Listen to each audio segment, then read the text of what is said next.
Dan orang ini tidak hanya kuat, tetapi juga bersedia memberikan penghargaan kepada Chuli. Siapa lagi kalau bukan penjaga di samping Chuli? Saat Beidi mengatakan ini, dia menatap Limuran dengan penuh arti. Ketika Limuran mendengar ini, jantungnya berdebar kencang. Senior, analisismu sangat akurat. Akulah yang menyelamatkan mereka, Limuran terpaksa mengakui. Aku tidak ingin terlibat dalam perseteruan ini, jadi aku tidak mengatakannya secara gamblang. Aku tidak bermaksud menipumu. Tolong jangan salahkan aku. Beidi tersenyum dan berkata, kamu tidak hanya kuat, tapi juga sangat sabar dan rendah hati, tidak mengejar ketenaran. Kepribadianmu agak mirip dengan masa mudaku. Hati Limuran tergerak. Kata-kata Beidi sepertinya menyiratkan bahwa ia sangat mengaguminya. Tahukah kau apa hal terpenting bagi seorang putra mahkota? Beidi tiba-tiba mengganti topik pembicaraan dan bertanya dengan serius. Limuran tertegun sejenak, lalu menggelengkan kepala dan berkata, saya hanya tahu sedikit tentang urusan nasional. Untuk menjadi putra mahkota, saya harus memiliki kualitas yang luar biasa agar dapat memenangkan dukungan rakyat. Kaisar Utara berkata, sebagai Kaisar Utara, kultivasi Anda harus tinggi jika tidak, Anda tidak akan bisa memerintah negara es Utara. Namun, kultivasi bukanlah hal terpenting. Yang paling saya hargai adalah karakter seseorang. Meskipun bangsa Beihan kita tidak dapat dibandingkan dengan dunia kultivasi abadi dari negara-negara besar di bumi tengah, bangsa ini juga kaya akan bakat. Mencari beberapa bintang baru dengan bakat dan pemahaman luar biasa untuk menjabat sebagai putra mahkota seharusnya tidak sulit. Namun, saya khawatir jika putra mahkota ambisius dan sombong, begitu ia mencapai tingkat kultivasi yang tinggi dan menjadi Kaisar Utara, ia mungkin akan memimpin para kultivator Beihan dalam kampanye, menjerumuskan rakyat Beihan ke dalam kekacauan. Lebih lanjut, putra mahkota tidak boleh terlalu penakut, jika tidak, ia tidak akan mampu mengoordinasikan hubungan antar istana kerajaan, dan bangsa Beihan pasti akan terjerumus ke dalam perselisihan internal dan masalah eksternal. Kedua skenario ini merupakan bahaya tersembunyi yang sangat saya khawatirkan. Calon ideal putra mahkota harus memiliki kekuatan pribadi yang luar biasa dan potensi yang tak terbatas. Ia juga harus mampu rendah hati, sabar, berani, dan banyak akal. Hanya dengan cara inilah ia dapat mewarisi tahta Kaisar Utara dan melanjutkan kejayaan dunia kultivasi abadi bangsa dingin Utara. Dan dilihat dari situasi di babak pertama kompetisi, rendah hati dan sabar, berani dan banyak akal, 8 kata ini paling tepat untuk menggambarkanmu. Saat Beidi mengatakan ini, ia menatap Limuran dengan penuh harap. Terima kasih atas pujiannya, senior. Saya tidak layak menerimanya, kata Limuran dengan rendah hati. Beidi tersenyum tipis dan bertanya, setahu saya, kamu dan Chuli adalah teman lama, jadi kamu bertekad untuk membantunya menjadi putra mahkota. Benarkah itu? Hati Limuran tergerak. Banyak orang di Istana Chu tahu tentang hubungannya dengan Muli. Sebagai Raja Kerajaan Beihan, Beidi tentu saja memiliki mata-mata di Istana Chu, jadi tidak mengherankan jika dia tahu tentang masalah ini. Itu benar, aku Limuran, Tuan Muda Li dan saya telah bersahabat seumur hidup dan mati selama bertahun-tahun. Kau membela sahabatmu dan memberikan pujian yang luar biasa. Kau pria yang setia dan berbudi luhur. Hal ini sangat langka di dunia kultivasi abadi, puji Beidi lagi. Menghadapi pujian terus-menerus dari orang penting ini, Limuran tidak tahu harus menanggapi apa. Ia tidak boleh terlalu munafik dan melontarkan komentar merendahkan diri, juga tidak boleh mengakuinya sembarangan. Kaisar Utara tiba-tiba berkata, mengingat karakter dan kekuatanmu, kau adalah kandidat yang sangat baik untuk putra mahkota. Limuran terkejut mendengar ini, bertanya-tanya apakah pihak lain sedang mengujinya. Ia buru-buru berkata, senior, Anda pasti bercanda. Saya hanyalah seorang kultivator biasa, dan baru-baru ini direkrut oleh Istana Chu sebagai wali. Saya berasal dari latar belakang yang sederhana, jadi bagaimana saya bisa memenuhi syarat untuk menjadi putra mahkota Beihan? Lagi pula, saya bukan seorang kultivator teknik atribut es, jadi tidak cocok bagi saya untuk tinggal di Beihan untuk berlatih. Beidi menggelengkan kepalanya dan berkata, sudah kubilang, dalam pemilihan putra mahkota ini, aku sama sekali tidak peduli dengan latar belakang keluarga. Mengenai metode kultivasimu, meskipun bukan kekuatan magis yang dikaitkan dengan es, metode itu memiliki potensi besar dan kekuatan magis yang dahsyat, membuatmu sama-sama memenuhi syarat untuk menjadi putra mahkota. Oleh karena itu, latar belakang keluarga dan metode kultivasi bukanlah masalahnya. Tapi yang kukhawatirkan adalah kau sebenarnya telah mengembangkan 3 fase Dharma, dan fase Dharma tubuh sejati dan fase Dharma ibel saling bertentangan. Ini akan sangat memengaruhi kemajuanmu ke tahap tubuh sejati. Apakah kau menyadarinya? Hati Limuran bergetar, dan ia mengangguk senior, Anda memiliki mata yang tajam. Saya juga punya kesulitan sendiri. Sebagai putra mahkota, jika kau tidak bisa mencapai tahap tubuh sejati, itu sama sekali mustahil. Hanya dengan mencapai tahap tubuh sejati dan mengembangkan kekuatan magis yang kuat, kau akan memenuhi syarat untuk mengambil alih posisi Kaisar Utara. Kaisar Utara mengerutkan kening dan berkata. Limuran tersentuh ketika mendengar ini dan berkata, Senior, apakah Anda tahu cara menyelesaikan konflik Dharma? Kaisar ini berkata, solusi paling sederhana adalah membubarkan kekuatan Dharmakaya yang saling bertentangan.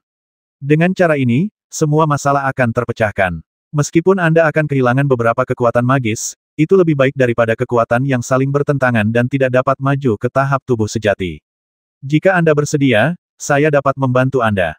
Limuran menggelengkan kepalanya kecuali jika benar-benar diperlukan, saya tidak bersedia melepaskan kekuatan Dharma. Jika Anda ingin melestarikan ketiga fase Dharma, hal itu bukan sepenuhnya mustahil, tetapi Anda harus berusaha mengintegrasikan ketiga fase Dharma tersebut agar tidak saling bertentangan dan tidak menghalangi kemajuan Anda menuju tahap tubuh sejati, ujar Beidi. Senior, apakah Anda punya metode untuk menggabungkan Dharmakaya? Tanya Limuran penuh semangat. Pihak lain adalah sosok hebat di tahap akhir tubuh sejati, dan mungkin dia tahu beberapa metode yang luar biasa. Namun, Kaisar Utara menggelengkan kepalanya dan berkata, aku belum punya solusi untuk saat ini. Namun, jika kau bersedia tinggal di negeri es utara dan berada di sisiku, aku akan menemukan solusinya. Tinggal di negara Beihan, hati Limuran tergerak, dan dia sedikit ragu. Dilihat dari apresiasi Beidi terhadapnya, jika ia tetap tinggal, ia pasti akan dihargai oleh Beidi, dan bahkan mungkin menjadi murid kepercayaannya. Jika Beidi benar-benar dapat membimbing kultivasinya, hal itu pasti akan sangat membantunya. Namun, Beidi tidak memiliki cara yang jelas untuk mengintegrasikan citra Dharma, tetapi ia tahu melalui jiwa Ibel bahwa masalah tersebut dapat diselesaikan dengan pergi ke negeri Middle Earth untuk menemukan energi spiritual sejati. Tinggal di negeri Beihan tampaknya telah melewatkan kesempatan tersebut. Bertahan atau pergi, ada untung dan ruginya, Limuran sempat bimbang sejenak. Tidak perlu terburu-buru menjawab, Zhao, kata Beidi sambil tersenyum, sebaiknya kau pertimbangkan dulu sebelum memberiku jawaban. Terima kasih banyak, Senior, kata Limuran sebagai ucapan terima kasih. Beidi berkata kau menyelamatkan para pangeran dan penjaga kerajaan Beihanku dan membantu kerajaan Beihanku lolos dari bencana besar. Aku belum memberimu imbalan untuk ini. Jika kau punya permintaan, silakan bertanya kepadaku dan aku akan berusaha sebaik mungkin untuk memenuhinya. Ini tanggung jawabku, jadi aku tidak mau mengambil keuntungan darinya. Limuran berkata, tapi aku ingin meminta informasi tentang sebuah harta karun. Aku ingin tahu apakah kau tahu keberadaan Kiroh Sejati. Apakah Kiroh Sejati berasal dari energi primordial murni langit dan bumi di dunia spiritual? Beidi tertegun, lalu menggelengkan kepala dan tersenyum pahit, jika harta karun seperti itu benar-benar ada, itu akan sangat bermanfaat bagiku. Sejujurnya, aku juga telah menanyakan keberadaan harta karun seperti itu dan bahkan pergi ke kerajaan Middle Earth, tetapi tidak menemukan apapun. Bahkan senior pun tidak bisa menemukan energi spiritual sejati. Limuran terkejut. Bagaimana mungkin semudah itu? Desah Kaisar Utara. Kiroh sejati adalah harta yang sangat sulit dimurnikan oleh para kultivator wujud Dharma. Namun, bagi kita yang berada di tahap tubuh sejati, ini adalah tonik yang hebat. Setitik saja dapat meningkatkan teknik kultivasi dan kekuatan supernatural kita secara signifikan. Aku pernah mendengar bahwa beberapa rerun dewa kuno di kerajaan Middle Earth mungkin mengandung sisa-sisa kiroh sejati, jadi aku mencarinya di lebih dari selusin tempat, tetapi tidak menemukan jejaknya. Aku mendengar bahwa kultivator lain di kerajaan Middle Earth lebih beruntung dan mampu memperoleh serta memurnikan kiroh sejati. Limuran langsung kecewa. Bahkan tokoh besar seperti Kaisar Utara pun tak mampu memperoleh kiroh sejati. Bagi seorang kultivator di tahap akhir Dharma, mendapatkan harta karun ini bagaikan naik ke surga.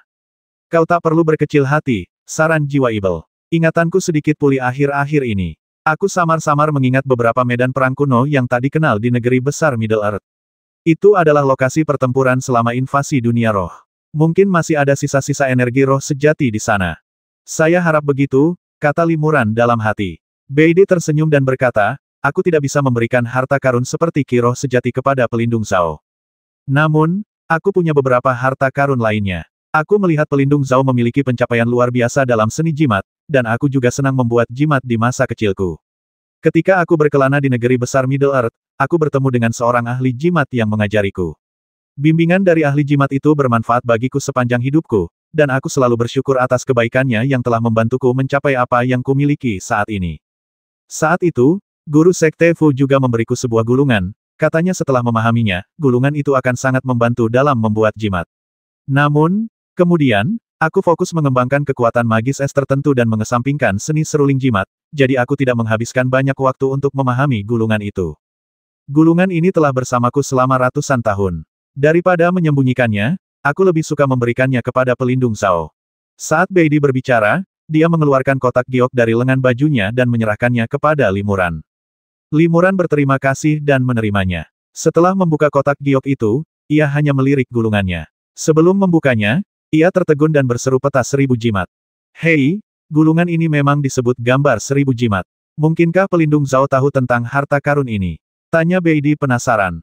Limuran berkata, diagram 1000 jimat cukup terkenal. Diagram ini telah beredar di negeri besar Middle Earth selama beberapa waktu dan telah disalin berkali-kali. Saya beruntung pernah melihatnya. Senior, apakah Anda pernah bertemu dengan pembuat diagram 1000 jimat? Apa tujuan guru itu menciptakan diagram 1000 jimat ini? Limuran telah mendengar banyak rumor tentang peta 1000 jimat, dan telah melihat beberapa salinannya. Ia bahkan menemukan teks tersembunyi di dalam peta, tetapi ia tidak dapat memahami maksud sang kartografer, juga tidak mengetahui arti teks-teks tersebut. Beidi benar-benar telah melihat ahli pembuat jimat, yang membuat Limuran semakin terkejut. Apa tujuannya? Beidi menggelengkan kepalanya. Guru itu tidak menyebutkannya, tetapi hanya mengatakan bahwa jika seseorang dapat memahami diagram ini, mereka akan memenuhi syarat untuk mewarisi warisannya. Sayangnya, saya tidak pernah bertemu guru itu lagi, dan beliau sudah lama meninggal. Jadi begitulah. Limuran mendesah pelan. Jika sang maestro pencipta peta 1000 jimat sudah tiada, akan sulit untuk memahami rahasia di dalam peta 1000 jimat dengan jelas. Terima kasih atas hadiahnya, senior. Limuran mengambil peta 1000 jimat dan membungkuk hormat.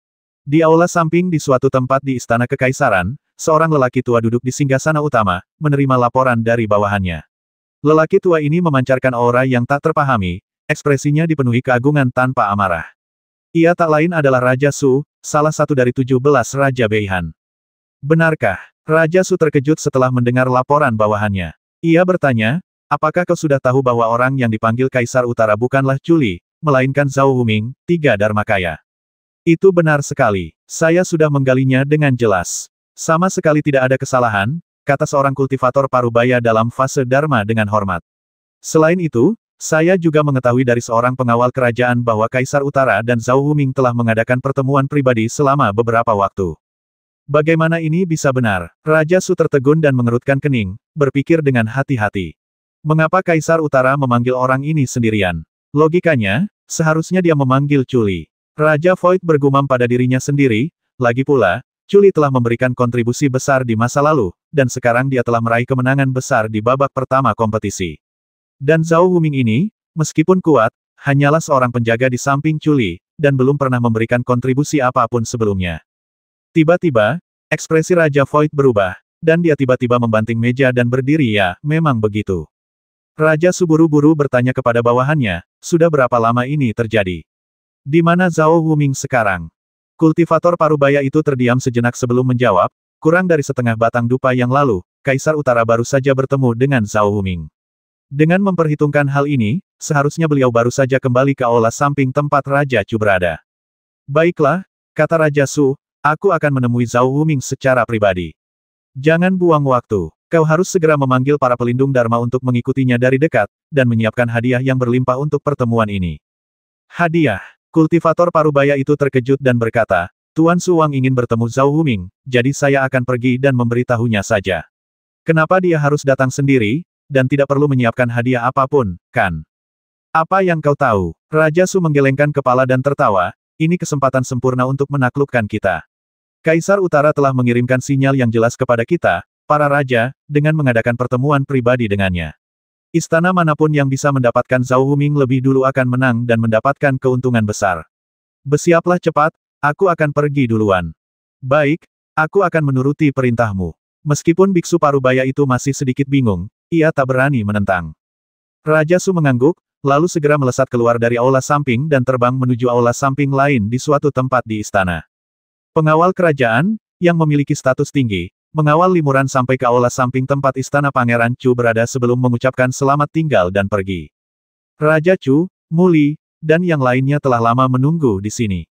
Begitu Limuran memasuki aula samping, mereka dengan cemas bertanya, pelindung Zhao, mengapa Kaisar Utara memanggilmu? Limuran menatapnya, dan Raja Chu serta yang lainnya segera mengerti dan menyuruh yang lain pergi, hanya menyisakan Raja Chu, Muli, dan Limuran di aula. Limuran berkata, "Yang mulia, Raja Chu, Kaisar Utara memiliki mata yang tajam. Beliau telah melihat apa yang terjadi selama perjalanan ke Mausolem Kekaisaran dan tahu bahwa bawahan sayalah yang membasmi para kultivator ibel itu. Pertemuan ini juga untuk menanyakan masalah ini. Jadi, Kaisar Utara sudah menyadari kekurangannya." Raja Chu mengerutkan kening. "Tapi itu tidak masalah. Karena Kaisar Utara memanggilmu untuk membahas masalah ini sendirian, alih-alih menanyaimu di depan umum, beliau tidak akan membatalkan sumbangan Lier." Muli bertanya, "Selain itu, apakah Tuan Beidi tidak menyebutkan hal lain? Misalnya, posisi putra mahkota?" Li Muran mengangguk. "Kami memang sempat berbincang. Tuan Beidi berkata bahwa selain kekuatan pribadi dan pengaruh secara keseluruhan, hal terpenting dalam pemilihan putra mahkota adalah karakternya. Tuan Beidi menyebutkan 3 kandidat. Mana yang paling beliau sukai?" tanya Muli cemas. Li Muran menggelengkan kepalanya. Tuan Beidi tidak menyebutkannya secara eksplisit, jadi saya tidak berani bertanya lebih lanjut. Raja Chu kemudian menginterogasinya, "Sekarang Kaisar Utara tahu bahwa Anda telah melakukan jasa besar dalam menyelamatkan para pangeran dan pengawal, apakah dia sudah memberikan tanggapan?" Li Muran mengangguk dan berkata, "Tuan Beidi memberiku harta yang berhubungan dengan pembuatan jimat sebagai hadiah." Sambil berbicara, Li Muran mengeluarkan kotak giok, memberikannya kepada Raja Chu, dan berkata, "Silakan lihat, Yang Mulia." Raja Chu melirik kotak giok itu. Meskipun terdapat 2 jimat terlarang di dalamnya, dengan kesadaran ilahi Raja Chu yang kuat, ia dapat melihat sekilas bahwa harta karun di dalam kotak giok itu adalah sebuah gulungan. Raja Chu tersenyum tipis dan berkata, "Karena ini adalah harta karun yang diberikan kepada pelindung Zhao oleh Kaisar Utara, pelindung Zhao, terimalah. Tidak perlu diserahkan kepadaku untuk ditinjau."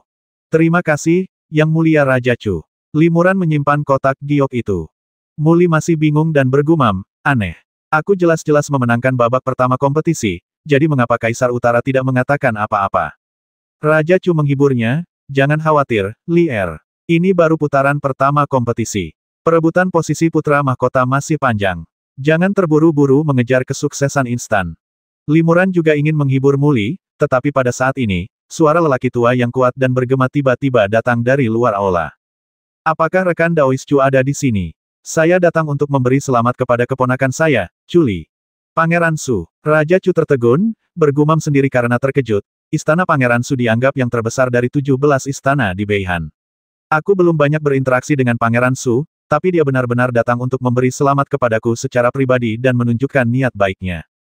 Mungkin dia melihat Tuan Muda Li memiliki peluang besar untuk memenangkan perebutan posisi putra mahkota, jadi dia membuat pengaturan sebelumnya untuk menunjukkan persahabatannya," kata Li Muran. "Itu memang mungkin." Raja Chu mengangguk, lalu menenangkan diri, memperlihatkan senyum gembira sambil berkata lantang, "Saudara Su, saya sangat berterima kasih atas kehadiran Anda. Maaf saya tidak datang untuk menyambut Anda. Mohon maafkan saya."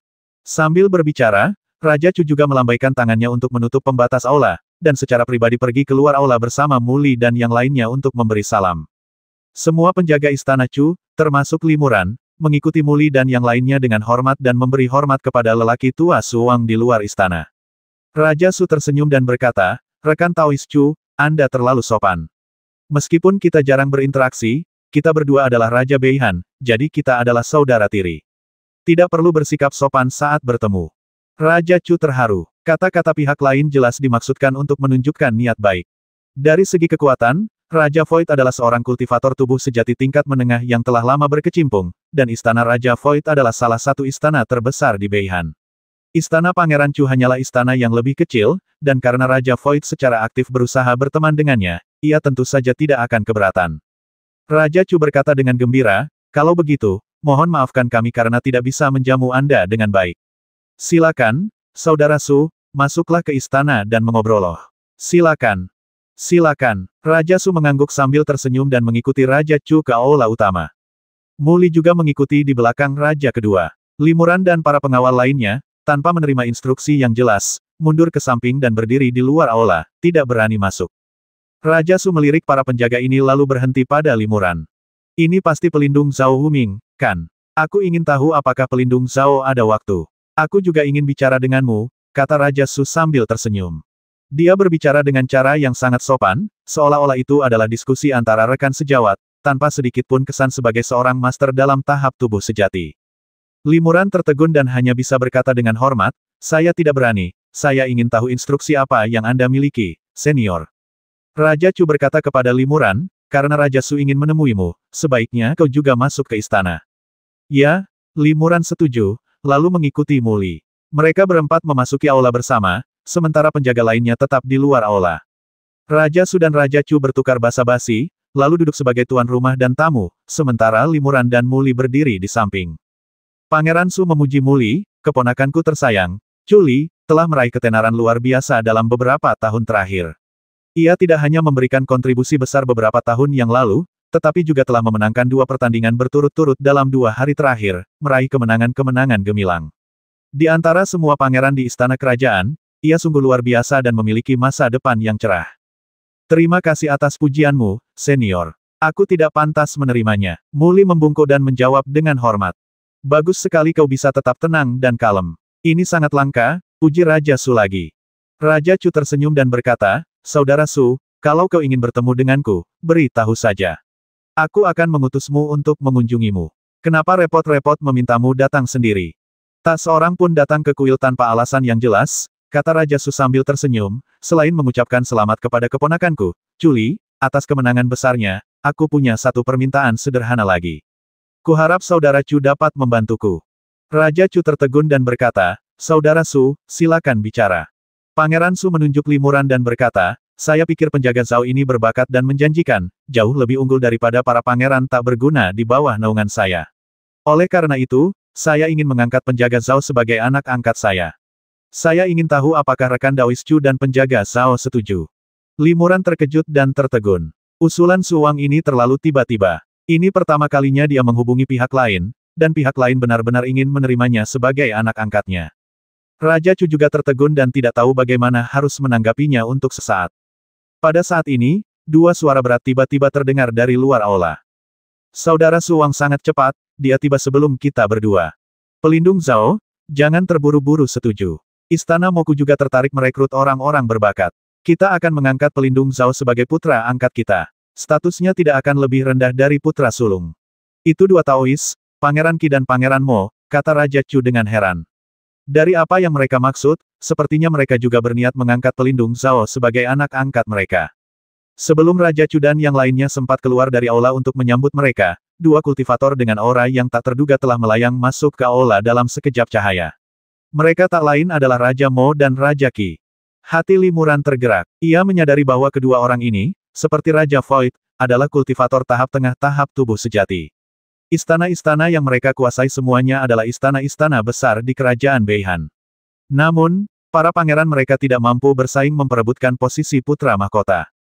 Kalian berdua juga ada di sini, Raja Su mengerutkan kening dan berkata dengan tidak senang. Haha, kalau Raja Su saja bisa datang, kenapa kita tidak?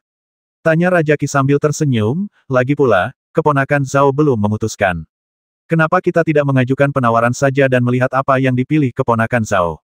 Pangeran Mo berkata kepada Pangeran Chu, rekan Taois Chu, keponakanku, Zhao, hanyalah seorang pelindung Dharma di kediamanmu. Dia mungkin memiliki bakat terpendam. Kami bertiga ingin mengangkatnya sebagai anak angkat. Aku percaya rekan Taois Chu tidak akan ikut campur, kan? Raja Chu sedikit mengernyit, lalu tersenyum tipis dan berkata, haha, seorang pria sejati seharusnya membantu orang lain mencapai tujuan mereka. Karena kalian bertiga memiliki keinginan ini, tidak mudah bagiku untuk menghentikan kalian. Mari kita lihat apa yang akan dikatakan pelindung Zhao. Mata semua orang tertuju pada Limuran, dan aula menjadi sunyi untuk beberapa saat. Ini, Limuran tidak tahu bagaimana menjawabnya untuk sesaat. Raja Qi berkata, jangan khawatir, keponakan Zhao. Dengarkan apa yang kukatakan. Aku hanya punya 3 putri dan tidak punya putra. Aku mengangkatmu sebagai putra angkatku karena aku sungguh mengagumi karakter dan kemampuanmu. Aku bersedia menyerahkan seluruh istana kepadamu di masa depan. Adapun ketiga putriku, mereka semua belum menikah. Aku bangga bahwa kecantikan mereka sangat luar biasa di dunia kultivasi abadi. Jika kau tertarik, aku bahkan bisa menikahi 1 atau lebih dari mereka. Raja Chu terkejut. Ia tahu betul apa yang dikatakan Raja Qi itu benar. Ia juga mendengar bahwa Raja Qi memiliki standar yang sangat tinggi terhadap menantunya dan selalu mencari calon yang baik. Ia tidak pernah menyangka bahwa ia akan benar-benar mengincar pelindung Zhao dan ingin mempercayakan putrinya dan seluruh istana kepadanya. Istana Pangeran Qi lebih kuat daripada Istana Pangeran Chu, dan Pangeran Chu jelas tidak dapat menawarkan kondisi yang lebih baik untuk memenangkan pelindung Zhao. Sebelum Limuran sempat menjawab pertanyaan Raja Qi, Raja Mo menyela dengan lambaian tangannya. Mungkin keponakan Zhao sudah menikah, jadi bagaimana mungkin dia diterima sebagai menantu oleh Raja Qi? Meskipun ada beberapa pangeran di Istana Moku, tak satu pun dari mereka yang berprestasi dan jauh lebih rendah daripada keponakan Zhao. Aku menganggap diriku sering bepergian dan senang mengoleksi berbagai macam buku klasik. Aku tidak akan mengatakan koleksi buku di Istana Moku adalah yang terkaya di dunia, tetapi termasuk yang terbaik. Jika keponakan Zhao bergabung dengan istanaku, dia tidak hanya akan menjadi anak angkat yang sangat dihormati, tetapi aku juga bisa memberinya semua bukuku, yang akan sangat bermanfaat bagi perkembangannya di masa depan. Raja Su mengerutkan kening dan berkata, segala sesuatu selalu diutamakan. Akulah yang pertama menyatakan niatku untuk mengangkat keponakan Zhao sebagai anak angkatku. Keponakan Zhao harus mempertimbangkan undanganku terlebih dahulu. Aku tidak bisa berkomentar banyak tentang hal-hal lain di istanaku, tetapi sumber daya yang melimpah mungkin salah satu yang terbaik di Beihan. Aku belum pernah mengangkat anak angkat sebelumnya, jadi aku tidak bercanda ketika ingin mengangkat keponakan Zhao sebagai anak angkatku. Aku telah menyiapkan hadiah yang berlimpah, yang akan segera tiba. Begitu keponakan Zhao melihat daftar hadiahnya, dia akan mengerti niatku. Ini, Limuran merasa sangat malu. Ia hanya berdiri di sana dengan kepala tertunduk hormat tanpa memberikan jawaban yang jelas. Setelah beberapa saat, Raja Qi berkata, keponakanku tersayang, Zhao, kedatanganku kali ini memang agak mendadak. Namun, ketulusanku disaksikan oleh langit dan bumi. Jika kau khawatir, keponakanku tersayang, Zhao, aku juga dapat mengundang Tuan Beidi untuk hadir secara langsung sebagai saksi sumpah persaudaraan antara kau dan aku. Pangeran Mo tersenyum dan berkata, jika ini adalah upacara untuk keponakanku, Zhao, untuk mengakui kekerabatannya, aku pasti bisa mengundang Raja Dharma Beihan dan Yang Mulia Kaisar Utara untuk menyaksikannya. Aku bahkan bisa memberitahu semua kultivator di Beihan. Ketiga Raja Dharma menggunakan kata-kata mereka untuk mengesankan Limuran, dan mereka memang sangat tulus. Muli ditinggalkan, merasa agak canggung. Namun, Raja Chu tak tahan lagi mendengarkan. Ia menoleh ke Limuran dan berkata, pelindung Zhao, apa pendapatmu? Seperti kata pepatah, air mengalir ke tempat yang rendah, dan orang-orang berusaha mencapai tempat yang lebih tinggi.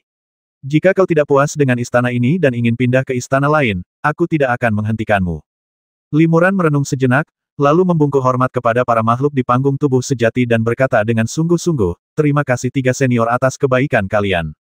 Saya tidak melakukan apapun yang pantas mendapatkan penghargaan kalian. Saya sungguh malu menerimanya. Namun, masalah ini terlalu mendadak, dan saya tidak bisa menanggapi kalian semua sekarang. Bisakah kalian memberi saya waktu untuk mempertimbangkannya dan kemudian memberikan jawaban yang jelas kepada kalian semua? Dihadapkan dengan keramahan tiga senior True Body Stage, jika ia menolak secara langsung, akan terasa terlalu tidak sopan dan tidak sopan. Kata-kata Limuran sudah merupakan penolakan yang bijaksana. Raja Chu sangat gembira dan mengangguk diam-diam. Tiga raja lainnya sedikit kecewa ketika mendengar ini. Muli tengah asyik berpikir, tampak seperti sedang asyik berpikir. Pada saat ini, para penjaga istana pangeran sudah datang untuk memberikan penghormatan dengan membawa hadiah yang berlimpah, dan para penjaga dari istana pangeran Mo dan istana pangeran Qi juga datang. Mereka memanggil Limuran Tuan Muda dan berkata mereka datang untuk memberikan Tuan Muda sebuah hadiah. Terimalah hadiah-hadiah ini, keponakanku, kata Raja Qi. Aku berharap segera menerima kabar baik darimu. Jika kau punya waktu, datanglah ke istanaku dan kau akan tahu bahwa tindakanku ini tulus. Ya, terima kasih, Raja Senior Qi, atas penghargaanmu. Limuran membungkuk mengucapkan terima kasih. Melihat hal ini, kedua raja lainnya juga menyerahkan hadiah kepada Limuran dan mengucapkan kata-kata serupa. Limuran tidak punya pilihan selain menerimanya satu persatu dan mengucapkan terima kasih satu persatu. Tidak lama kemudian, ketiga raja itu pergi satu demi satu. Hanya Raja Chu, Limuran dan Muli yang tersisa di aula. Raja Chu mengerutkan kening dan bertanya, apa yang sebenarnya terjadi? Mengapa ketiga raja ini berlomba-lomba untuk memenangkan pelindung Zhao? Apakah mereka benar-benar melihat kekuatan luar biasa pelindung Zhao selama kompetisi dan ingin merekrutnya? Raja Qi telah mencari menantu yang cocok di antara para talenta muda dari negara Frost Utara, jadi mungkin saja dia akan melakukannya. Tetapi Raja Su dan Raja Mo, yang keduanya jelas memiliki pusaka tersebut, akan mengangkat pelindung Zhao sebagai putra angkat mereka dan menganggapnya begitu penting. Saat Raja Chu menanyakan pertanyaan ini, ia menatap Limuran dengan saksama dan berkata, ketiga raja berturut-turut menawarkan niat baik tepat setelah Kaisar Utara menerima pelindung Dharma Zhao. Ini mungkin bukan suatu kebetulan, kan? Pelindung Zhao, apa alasan Kaisar Utara menemuimu? Apakah kau masih ingin menyembunyikan masalah ini? Tanya Raja Chu dingin. Limuran mendesah pelan dan berkata, ya, Kaisar Utara tampaknya memang menyebutkannya, entah sengaja atau tidak. Beliau mengatakan bahwa karakter dan kekuatan bawahanku menjadikannya kandidat yang cocok untuk putra mahkota.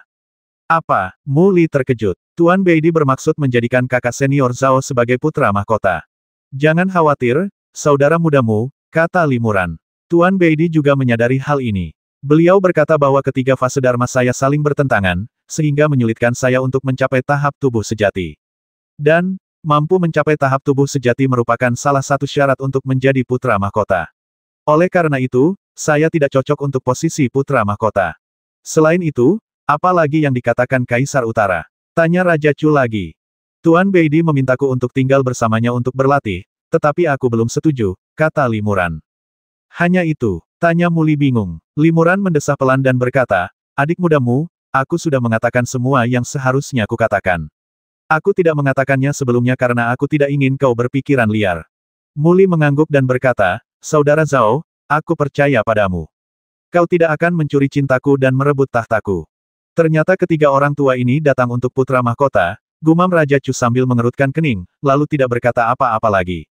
Aula itu hening untuk waktu yang lama. Akhirnya, Raja Chu berkata, pelindung Zhao, Anda telah bekerja keras. Turunlah dan beristirahatlah. Ya, Limuran mengangguk tanpa berkata apa-apa lagi. Pada hari kedua, di aula samping tempat istana Pangeran Chu ditempatkan sementara, seorang pengawal kerajaan bergegas datang dan menyerahkan jimat giok yang diukir dengan segel khusus keluarga kerajaan kepada istana Pangeran Chu. Ini jimat giok kekaisaran Kaisar Utara. Mu Li menerima jimat itu dengan gembira. Hanya ketika menyampaikan hal-hal penting, seseorang akan menggunakan jimat giok kekaisaran dengan sangat hati-hati. Jimat ini juga pernah digunakan ketika Mu Li diberitahu untuk berpartisipasi dalam putaran pertama kompetisi pemilihan putra mahkota. Pengawal kerajaan berkata dengan sungguh-sungguh, Yang Mulia Kaisar Utara telah mengeluarkan perintah bahwa Tuan Muda Chu Li, karena penampilannya yang luar biasa secara keseluruhan, akan terus berkompetisi di babak kedua pemilihan putra mahkota. Babak kedua ini akan menguji pemahaman seseorang. Terima kasih sudah memberitahuku, Mu Li mengangguk senang, lalu mengeluarkan sebuah kotak giok dari tangannya, menyerahkannya kepada pihak lain, dan berkata, terima kasih sudah melakukan perjalanan ini, pengawal Sing. Ini hadiah kecil dari Chu, dan kuharap pengawal Sing tidak akan meremehkannya. Terima kasih, Tuan Chu Li, kata penjaga Sing tanpa ragu. Ia mengambil kotak giok itu dan bertanya kepada Chu Li, ngomong-ngomong, apakah wali Anda, Zhao Huming, ada di sini? Tuan Beidi masih memiliki jimat giok kekaisaran yang ingin ia berikan kepadanya. Apa, dia juga ingin mengikuti penilaian putaran kedua? Mu Li tertegun mendengarnya, dan raut wajahnya sedikit berubah. Mengapa aku tidak mendengar beritanya? Raja Chu pun ikut terkejut. Penjaga Sing berkata, ini adalah niat yang mulia Kaisar Utara. Saya akan menjelaskannya secara rinci kepada Raja Chu dan para dewa Dharma lainnya nanti. Mu Li mengangguk dan berkata, pelindung Zhao sedang beristirahat. Penjaga Sing, tolong tinggalkan jimat Kaisar Giok di sini. Aku akan menyerahkannya sendiri kepada pelindung Zhao nanti. Terima kasih. Penjaga Sing menyerahkan jimat giok kekaisaran lainnya kepada Mu Li, lalu pergi. Hanya Raja Chu dan Mu Li yang tersisa di aula untuk berbicara secara rahasia. Raja Chu mengerutkan kening dan berkata, kau dan pelindung Zhao sama-sama ada di istana ini, tetapi Kaisar Utara sengaja menggunakan dua jimat giok kekaisaran untuk berkomunikasi secara terpisah. Apakah kau mengerti maksudnya? Mu Li mendesah pelan dan berkata, makna tersembunyi di balik langkah Tuan Beidi adalah untuk mengatakan bahwa kakak senior Zhao setara denganku, dan dia tidak berpartisipasi dalam putaran kedua kompetisi sebagai pelindungku. Benar, kata Raja Chu. Ini juga yang paling kukhawatirkan. Awalnya kupikir selama kau bisa mengalahkan Han Wushuang dan Leng Xinglian, kau akan berhasil naik tahta putra mahkota. Namun, aku tidak menyangka Zhao Huming akan tiba-tiba muncul di tengah jalan, dan dia adalah orang yang dekat denganku. Aku tahu kau punya persahabatan yang erat dengan Zhao Huming, tapi posisi putra mahkota sangatlah penting.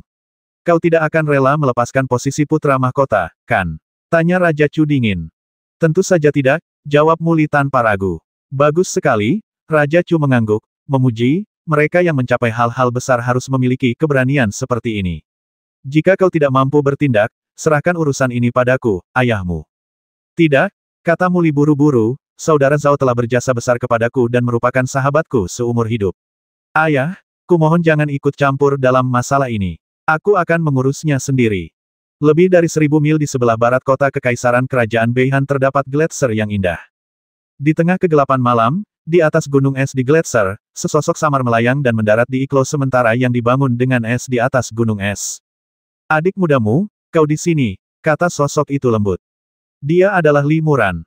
Seorang pria keluar dari rumah es, dia adalah Muli. Muli tersenyum dan berkata, saya berinisiatif membuat janji dengan saudara senior Zhao, jadi tentu saja saya harus datang lebih awal. Bagaimana saya bisa membiarkan saudara senior Zhao menunggu di sini? Li Muran dan Muli sama-sama kultivator fase Dharma yang memenuhi syarat untuk berpartisipasi dalam putaran kedua kompetisi pemilihan putra mahkota. Identitas mereka yang sensitif menghalangi mereka untuk meninggalkan kota kekaisaran sesuka hati. Namun, Muli telah membuat pengaturan, menempatkan seorang pengganti di aula samping kediaman Pangeran Chu. Orang luar hanya percaya bahwa keduanya selalu berada di sisi pangeran, dan tidak akan pernah menduga bahwa mereka akan diam-diam datang ke lokasi terpencil ini.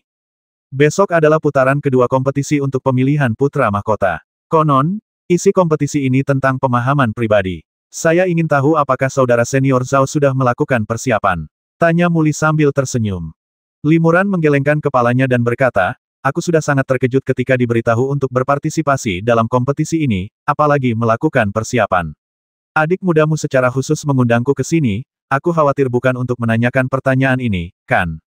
Memang tidak. Muli mendesah pelan dan berkata, aku meminta kakak senior Zhao untuk datang ke sini malam ini karena aku ingin minum bersamanya. Minum. Li Muran tertegun. Benar, kata Muli sambil tersenyum. Saudara Zhao pasti masih ingat bahwa selama bertahun-tahun di Sekte Yuanfu, saya suka menyeduh dan minum anggur. Saudara Zhao sering memberi saya batu roh dan bahan-bahan untuk membantu saya menyeduh anggur. Setiap kali saya menyeduh anggur baru, saya akan berbagi sedikit dengan saudara Zhao. Namun, saudara Zhao hanya minum sedikit setiap kali, dan saya menuangkan sebagian besarnya ke dalam perut saya. Li Muran mengangguk dan berkata, ya, aku ingat betul masa-masa itu. Anggur spiritual yang diseduh oleh adik mudamu cukup bermanfaat untuk meningkatkan mana, tapi terlalu kuat. Aku tidak tahan, jadi aku tidak berani minum terlalu banyak, hanya beberapa teguk saja. Adik mudamu, di sisi lain, jauh lebih tahan alkohol daripada aku. Muli tersenyum dan berkata, kalau dipikir-pikir lagi, meskipun sedih dan terpuruk, rasanya juga sederhana dan bahagia.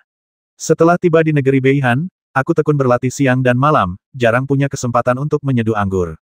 Kalaupun aku menyeduhnya secara spontan, aku tidak berani meminumnya sembarangan atau mabuk. Kali ini aku bertemu kembali dengan kakak senior Zhao, tapi aku belum sempat minum.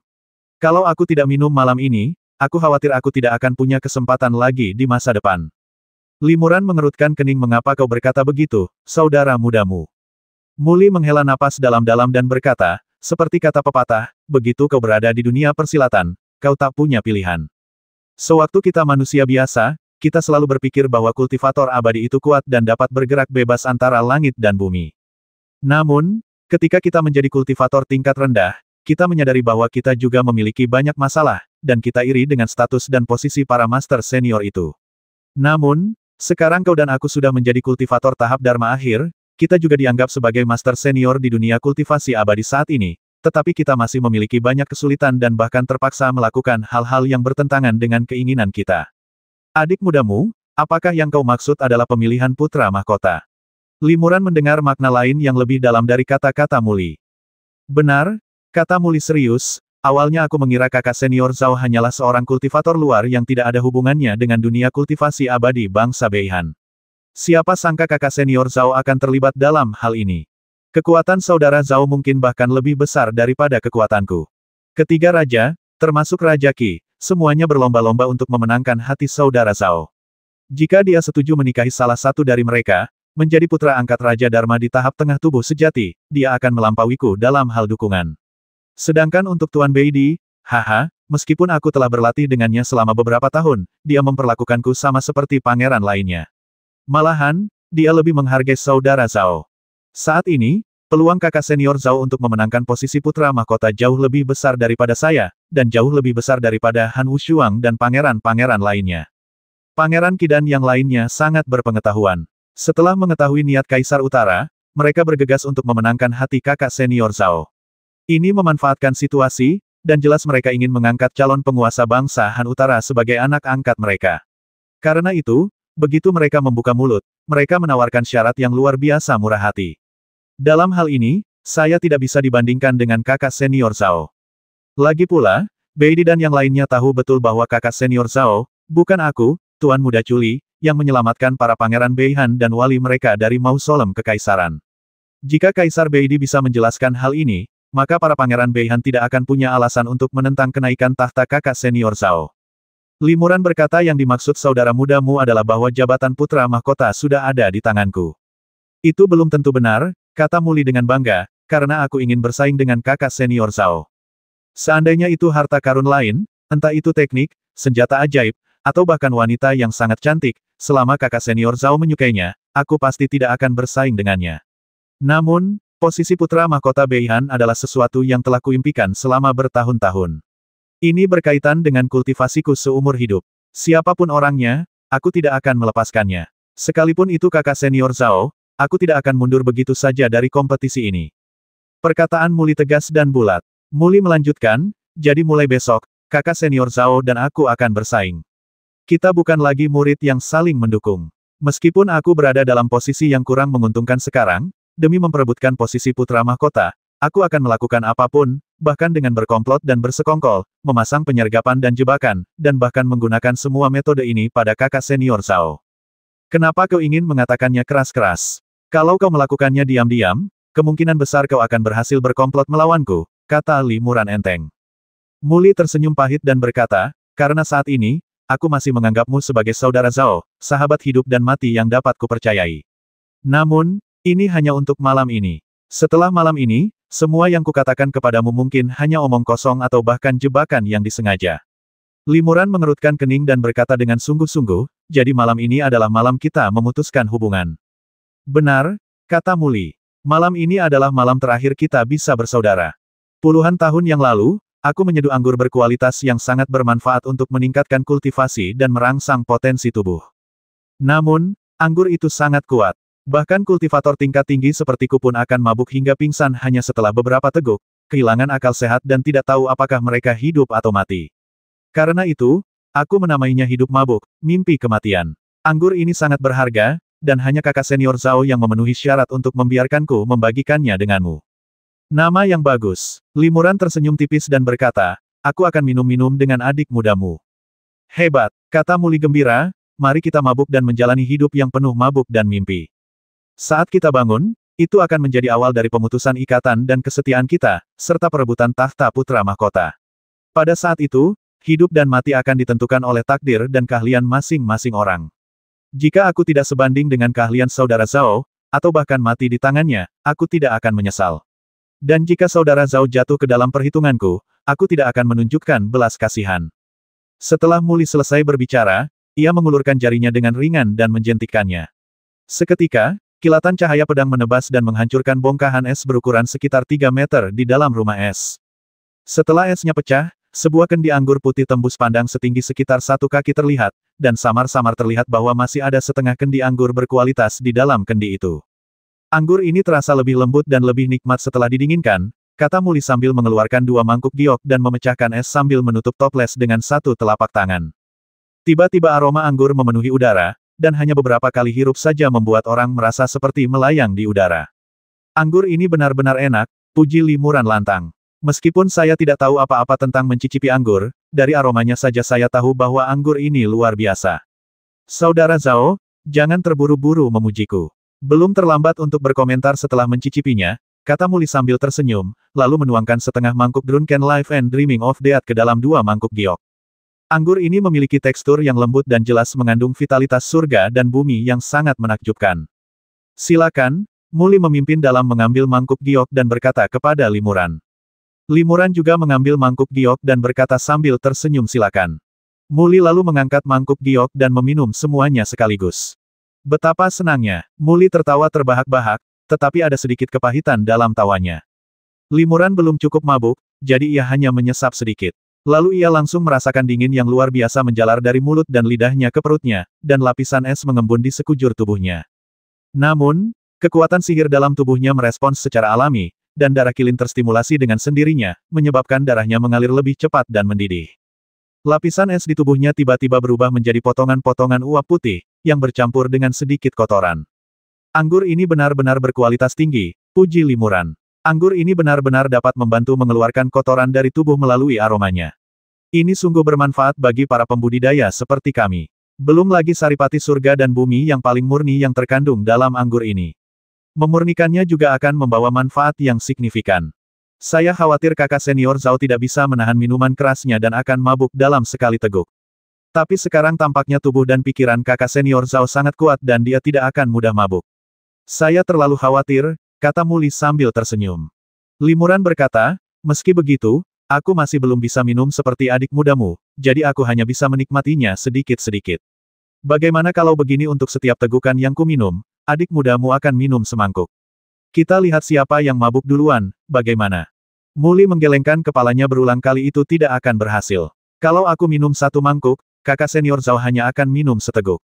Bukankah itu berarti kakak senior Zhao sedang memanfaatkannya? Aku juga akan mundur selangkah. Kakak senior Zhao akan minum satu mangkuk, dan aku akan minum 3 mangkuk. Bagaimana? Itu saja, Limuran setuju, lalu mengambil mangkuk giok di tangannya dan meminum semuanya.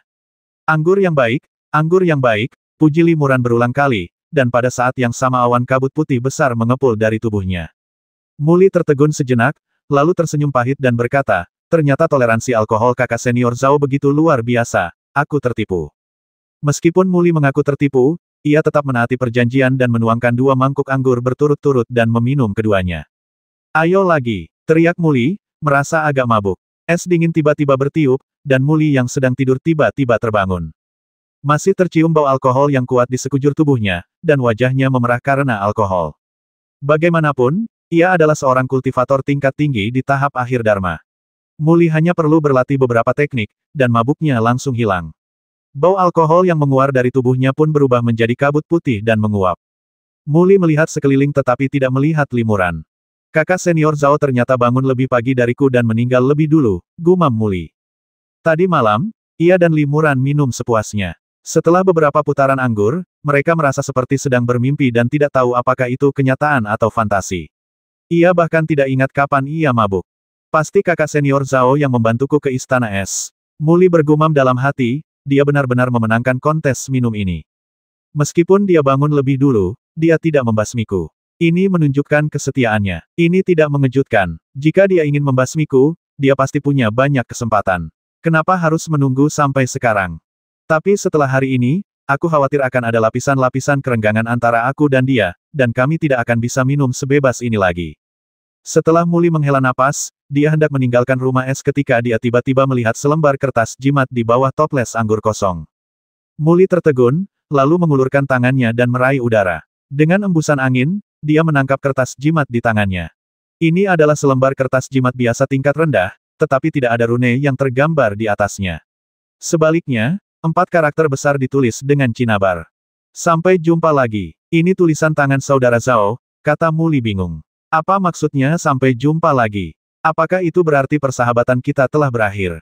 Muli berpikir sejenak, tetapi tidak menemukan jawaban yang tepat. Kemudian, ia menyimpan kertas jimat itu dan terbang. Sudah subuh. 2 jam lagi, babak kedua kompetisi akan dimulai. Aku harus mengerahkan segenap kemampuanku, pikir Muli dalam hati. Muli kembali ke aula samping tempat Raja Chu ditempatkan, dan setelah bertanya kepada para murid, dia mengetahui bahwa pelindung Zhao belum kembali ke sana.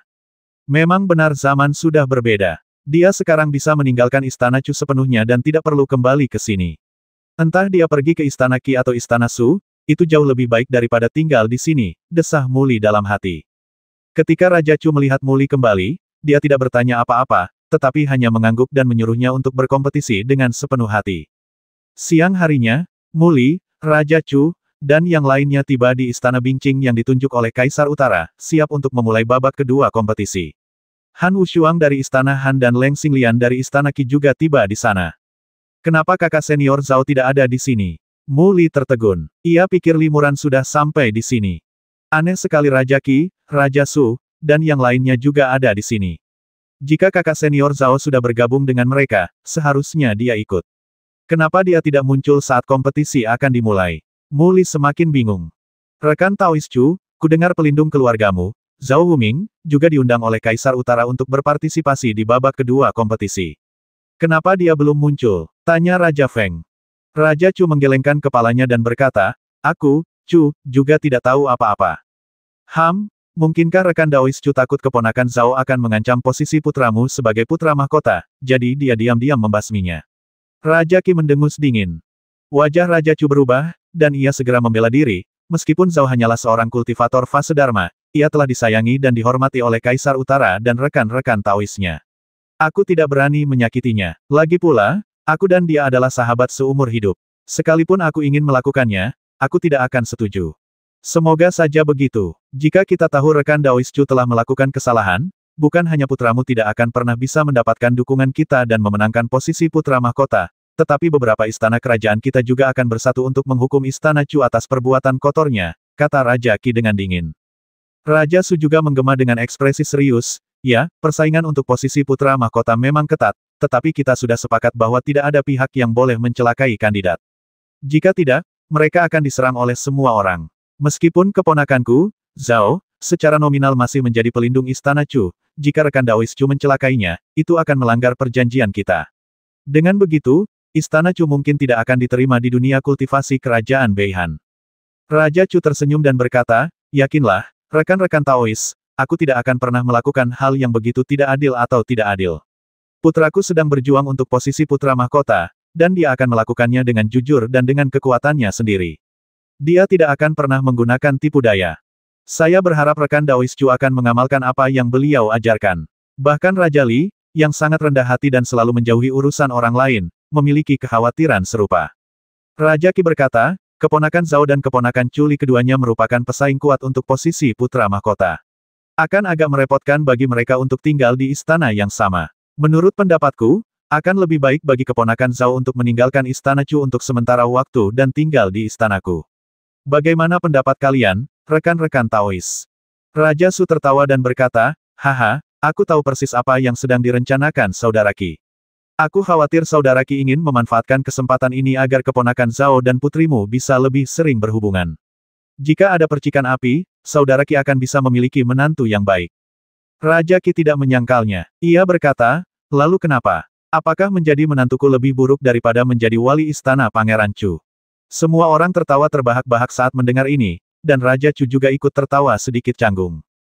Pada saat ini, batuk ringan terdengar dari aula dalam, dan semua orang tiba-tiba menjadi tenang. Kemudian, sosok Kaisar Utara berjalan keluar dari aula dalam dan muncul di hadapan semua orang. Salam, Yang Mulia Kaisar Utara. Semua orang membungkuk hormat. Bahkan para Raja Dharma di tahap tubuh sejati, meskipun memiliki senioritas yang sama dengan Kaisar Utara, tetap dianggap sebagai penguasa dan rakyat di dunia kultivasi abadi bangsa Frost Utara, dan mereka juga wajib memberi penghormatan. Tidak perlu bersikap sopan, kata Bei ringan, dengan raut wajah kecewa. Semua rekan Taois ada di sini, mari kita mulai sekarang, kata Bei. Raja Qi terkejut dan berkata, kudengar keponakanku, Zhao Huming, juga diundang untuk berpartisipasi dalam kompetisi. Dia belum datang, haruskah aku memberi tahunya? Bei menggelengkan kepalanya sedikit dan berkata, dia tidak akan datang. Mereka tidak datang. Raja Qi dan yang lainnya terkejut dan bertanya, ada apa? Apa terjadi sesuatu yang tidak terduga? Kaisar Utara mendesah, aku tidak sepenuhnya yakin dengan alasan spesifiknya. Namun, pagi ini, aku menerima pesan transmisi suara dari keponakanku, Zhao. Dia bilang dia bukan seorang kultivator dari negara Es Utara, dan jelas tidak memenuhi syarat untuk mengklaim tahta. Daripada menjadi pusat perhatian, lebih baik dia melarikan diri sesegera mungkin. Dia mungkin sedang dalam perjalanan keluar dari negara Es Utara sekarang. Saudara Zhao, apakah kau meninggalkan negara Beihan begitu saja? Mu Li terkejut. Seketika, ia mengerti arti kata-kata sampai jumpa lagi. Ternyata kakak senior Zhao berinisiatif untuk menyerah dan meninggalkan kerajaan Beihan agar tidak bersaing denganku untuk memperebutkan posisi putra mahkota. Mu Li sangat tersentuh. Kakak senior Zhao, aku berutang budi padamu lagi, budi yang kukhawatirkan takkan pernah bisa kubalas seumur hidupku, gumam Mu Li. Setelah mendengar apa yang dikatakan Kaisar Utara, Raja Qi mengerutkan kening dan berkata, keponakanku, Zhao, benar-benar pergi begitu saja. Dihadapkan dengan kesempatan sebesar itu, ia malah mengabaikannya dan pergi begitu saja. Apakah ada hal lain yang terjadi? Mungkinkah keponakanku, Zhao, memiliki kesulitan lain dan terpaksa melakukan ini? Raja Chu merasa tidak senang ketika mendengar ini. Saudara Raja Qi, apa maksudmu? Apakah kau mengisyaratkan bahwa aku telah memaksa pelindung Zhao pergi? Itu bukan hal yang mustahil, balas Raja Qi. Kamu, Raja Chu sangat marah dan hendak menjelaskan, tetapi dihentikan oleh Kaisar Utara. Kaisar Utara berkata, biarkan masalah ini selesai. Keponakan Zhao memang meninggalkan negara es utara atas kemauannya sendiri. Mengenai alasan kepergiannya, saya khawatir itu hanya dapat dikaitkan dengan fakta bahwa keponakan Zhao adalah pria yang menghargai persahabatan dan kesetiaan. Setelah mengatakan itu, Beidi menatap Muli dengan penuh arti. Muli linglung, pikirannya melayang jauh. Bagaimana mungkin dia tidak mengerti niat baik Limuran untuk pergi? Di hamparan es yang tak berujung, Limuran terbang perlahan dan mantap melawan angin dingin yang menggigit. Apakah kau tidak rela kehilangan posisi putra mahkota kerajaan Beihan? Tanya Jiwa Ibel tiba-tiba. Limuran menghela napas dalam-dalam dan berkata, menghadapi posisi putra mahkota dan penghargaan dari Kaisar Utara, bohong kalau aku bilang aku tidak tergoda. Namun, seperti kata senior, tinggal di negeri Beihan bukanlah pilihan terbaik bagiku. Mengikuti instruksi senior, pergi ke beberapa rerun dewa kuno di negeri Middle Earth untuk mencari keberadaan Kiroh sejati adalah hal terpenting. Sedangkan untuk adik mudamu, menjadi putra mahkota adalah satu-satunya tujuannya saat ini, dan itu juga pilihan yang paling menguntungkan baginya. Jadi, mengapa aku harus bersikeras melawannya sampai berdarah-darah dan memaksakan diri untuk tetap tinggal di Beihan? Jiwa Ibel berkata kau cukup tegas. Menghadapi krisis sebesar ini, kau bahkan bisa mundur atas inisiatifmu sendiri. Tidak mudah untuk merasa tenang. Saranku jelas tidak buruk. Pergilah ke kerajaan Middle Earth dan aku tidak akan pernah mengecewakanmu. Semoga saja begitu, kata Limuran sambil tersenyum, justru karena bimbingan seniorlah aku memutuskan untuk tidak tinggal bersama Kaisar Utara untuk berlatih. Tentu saja, kata Jiwa Ibel dengan bangga, Kaisar Utara adalah seorang kultivator di tahap akhir tubuh sejati, dan dianggap sebagai eksistensi tingkat tertinggi di alam bawah. Namun, aku, bagaimanapun, berasal dari alam bawah alam Ibel. Dalam hal pengetahuan, aku secara alami lebih berpengetahuan daripada Kaisar Utara. Setidaknya, ide menggunakan energi abadi untuk menggabungkan energi roh sejati dan energi Ibel sejati untuk mengubah fisik seseorang dan mengolah roh dan Ibel bersama-sama adalah sesuatu yang tidak pernah terpikirkan oleh Beidi. Benar sekali, kata Limuran penuh rasa terima kasih, tanpa bimbinganmu, aku tak akan melihat harapan untuk menyatukan tiga citra Dharma. Jiwa Ibel berkata, haha, aku merasakan kesuksesan dan kegagalanmu, jadi tentu saja aku akan memberimu bimbingan. Dan dari apa yang terjadi di Beihan, aku bisa melihat bahwa kau adalah pria yang menghargai persahabatan. Aku yakin setelah aku membantumu mencapai keinginanmu, kau tidak akan memperlakukanku dengan tidak adil. Tentu saja, Limuran langsung setuju, selama senior membantuku mengintegrasikan tiga citra Dharma, aku juga akan berusaha sebaik mungkin untuk membantumu pulih sesegera mungkin. Bagus sekali, kata Jiwa Ibel dengan gembira. Setelah terbang selama beberapa hari, Jiwa Ibel tiba-tiba memanggil Limuran. Pernahkah Anda memperhatikan bahwa malam semakin awal akhir-akhir ini, dan siang semakin pendek? Saya rasa malam kutub yang dikabarkan terjadi sesekali di Beihan, dan berlangsung selama beberapa bulan, akan segera tiba. Fenomena tengah malam, pikiran Limuran berpacu, dan ia berkata, sebelum aku datang ke negeri Beihan, para seniorku menyebutkan bahwa selama fenomena tengah malam, kegelapan akan berlanjut selama beberapa bulan, dan bulan akan tetap berada di langit selamanya. Bulan saat ini juga disebut bulan tengah malam. Xiaobai dapat menggunakan cahaya bulan tengah malam untuk mengembangkan kekuatan magis yang lebih dahsyat. Memang, kata Jiwa Ibel, karena bulan ekstrim akan segera muncul, sebaiknya kau tinggal di sini selama beberapa bulan lagi dan biarkan serigala bulan melolong berlatih di bawah cahaya bulan ekstrim. Ini akan sangat bermanfaat bagi kultivasinya. Limuran mengangguk tidak apa-apa. Lagi pula, menemukan jiwa sejati adalah rencana jangka panjang, tidak perlu terburu-buru. Limuran kemudian mengubah arah dan terbang ke utara. Ia mendengar bahwa di gunung es dan padang salju paling utara negeri Beihan, malam kutub muncul paling awal dan berlangsung paling lama. Pada malam kedua, Limuran terbang di atas hamparan gunung es yang tak berujung ketika dia tiba-tiba merasakan beberapa aura kuat terbang ke arahnya. Ada cukup banyak kultivator tahap Dharma. Hati Limuran bergetar. Mungkinkah ada seseorang di negeri Beihan yang tidak ingin aku pergi seperti ini, jadi mereka mengirim orang untuk melacakku. Namun, ia berpikir lagi, raja-raja kerajaan Beihan tahu kekuatannya. Jika itu benar, pihak lain pasti akan mengirimkan para master tahap tubuh sejati untuk menjaganya, alih-alih hanya mengirimkan beberapa kultivator tahap Dharma. Mari kita lihat situasinya dulu.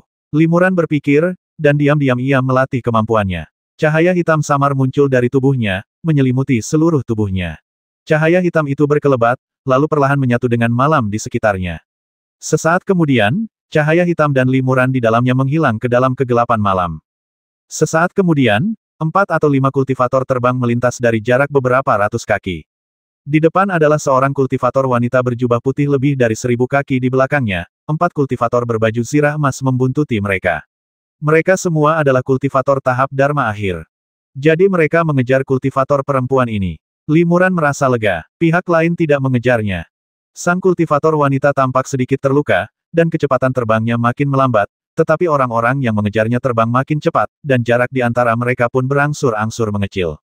Sang pembudidaya wanita berbalik dan melirik ke arah para pengejarnya, wajahnya yang sangat cantik dipenuhi dengan kekhawatiran. Saat dia menoleh, Limuran yang tengah bersembunyi di malam hari kebetulan melihat wajahnya dengan jelas dan tercengang. Limuran berseru dalam hati, wajah yang familiar sekali, mungkinkah itu dia? Para kultivator abadi memiliki ingatan fotografis. Meskipun Limuran belum pernah melihat wajah kultivator perempuan itu selama 2 atau 300 tahun, ia tetap langsung mengenalinya. Para penjaga tubuh emas ini jelas akan menyakitinya. Setelah bertemu mereka, aku tak bisa hanya berdiam diri dan menonton, pikir Limuran dalam hati. Tunggu, Limuran tiba-tiba berteriak, lalu menarik kemampuan bersembunyinya dan muncul. Sang kultivator wanita dan beberapa penjaga tubuh emas terkejut melihat seseorang tiba-tiba muncul di langit malam, dan mereka semua menghindar dengan waspada. Mata semua orang tertuju pada Limuran yang baru saja muncul. Kultivator perempuan itu tertegun sejenak, lalu terkejut dan gembira. Ia berseru, "Kakak senior Li, kau belum mati." Setelah mendengar teriakan kultivator wanita itu, Limuran merasa lega. Ia memang tidak salah mengenali orang. Kultivator wanita ini sebenarnya adalah rekan seperguruannya dari Sekte Tianshan, Leng Bing'er, yang memiliki cahaya dingin ekstrim bawaan. "Adik Leng, ada apa?" tanya Limuran sambil menunjuk ke arah penjaga tubuh emas. Sebelum Leng Bing'er sempat menjawab, para pengawal emas itu mencibir dan berkata, "Jadi mereka satu kelompok. Kalau begitu, tangkap mereka semua dan klaim jasanya darimu, Tuan." Limuran mendengus dalam hati. Para kultivator ini seharusnya menjadi penjaga tubuh emas istana kerajaan. Namun, mereka tidak mengenalinya, yang berarti identitas mereka tidak akan terlalu tinggi. Dengan reputasi Zhao Wuming saat ini, para raja, pangeran, dan beberapa penjaga inti kerajaan Beihan, bagaimana mungkin mereka tidak mengenali wajah Limuran? "Pergi segera, kalau tidak begitu aku bertindak, kau akan mati atau terluka," Limuran memperingatkan dengan ekspresi muram. "Sombong sekali." Seorang penjaga emas tertawa dan berkata, "Kita semua adalah kultivator tahap Dharma akhir. Kita berempat melawan 2, dan kultivator perempuan itu hanya terluka ringan. Bagaimana kau bisa begitu percaya diri?" Penjaga lain yang sudah setengah baya dengan wajah penuh daging berkata, "Berdasarkan apa yang kau katakan, aku akan menyiksamu dengan kejam terlebih dahulu, lalu membasmimu, supaya kau tahu akibat dari kesombonganmu. Berhentilah bicara omong kosong dan mulailah bertarung," kata seorang wali muda dengan tegas. Setelah mengatakan itu, ia langsung membuka mulut dan mengembuskan napas. Dengan kilatan cahaya dingin, sebuah pedang es transparan melesat keluar dan tersangkut di tangannya. Pedang es itu bersinar dengan cahaya yang berharga dan dingin yang menusuk tulang. Itu adalah senjata sihir tingkat 4. Penjaga muda itu baru saja mengorbankan harta karun ini dan belum sempat melancarkan serangan terhadap Limuran dan Leng Bing'er. Tiba-tiba, pandangannya kabur dan ia mendapati sosok Limuran telah lama menghilang, hanya menyisakan bayangan samar di tempatnya.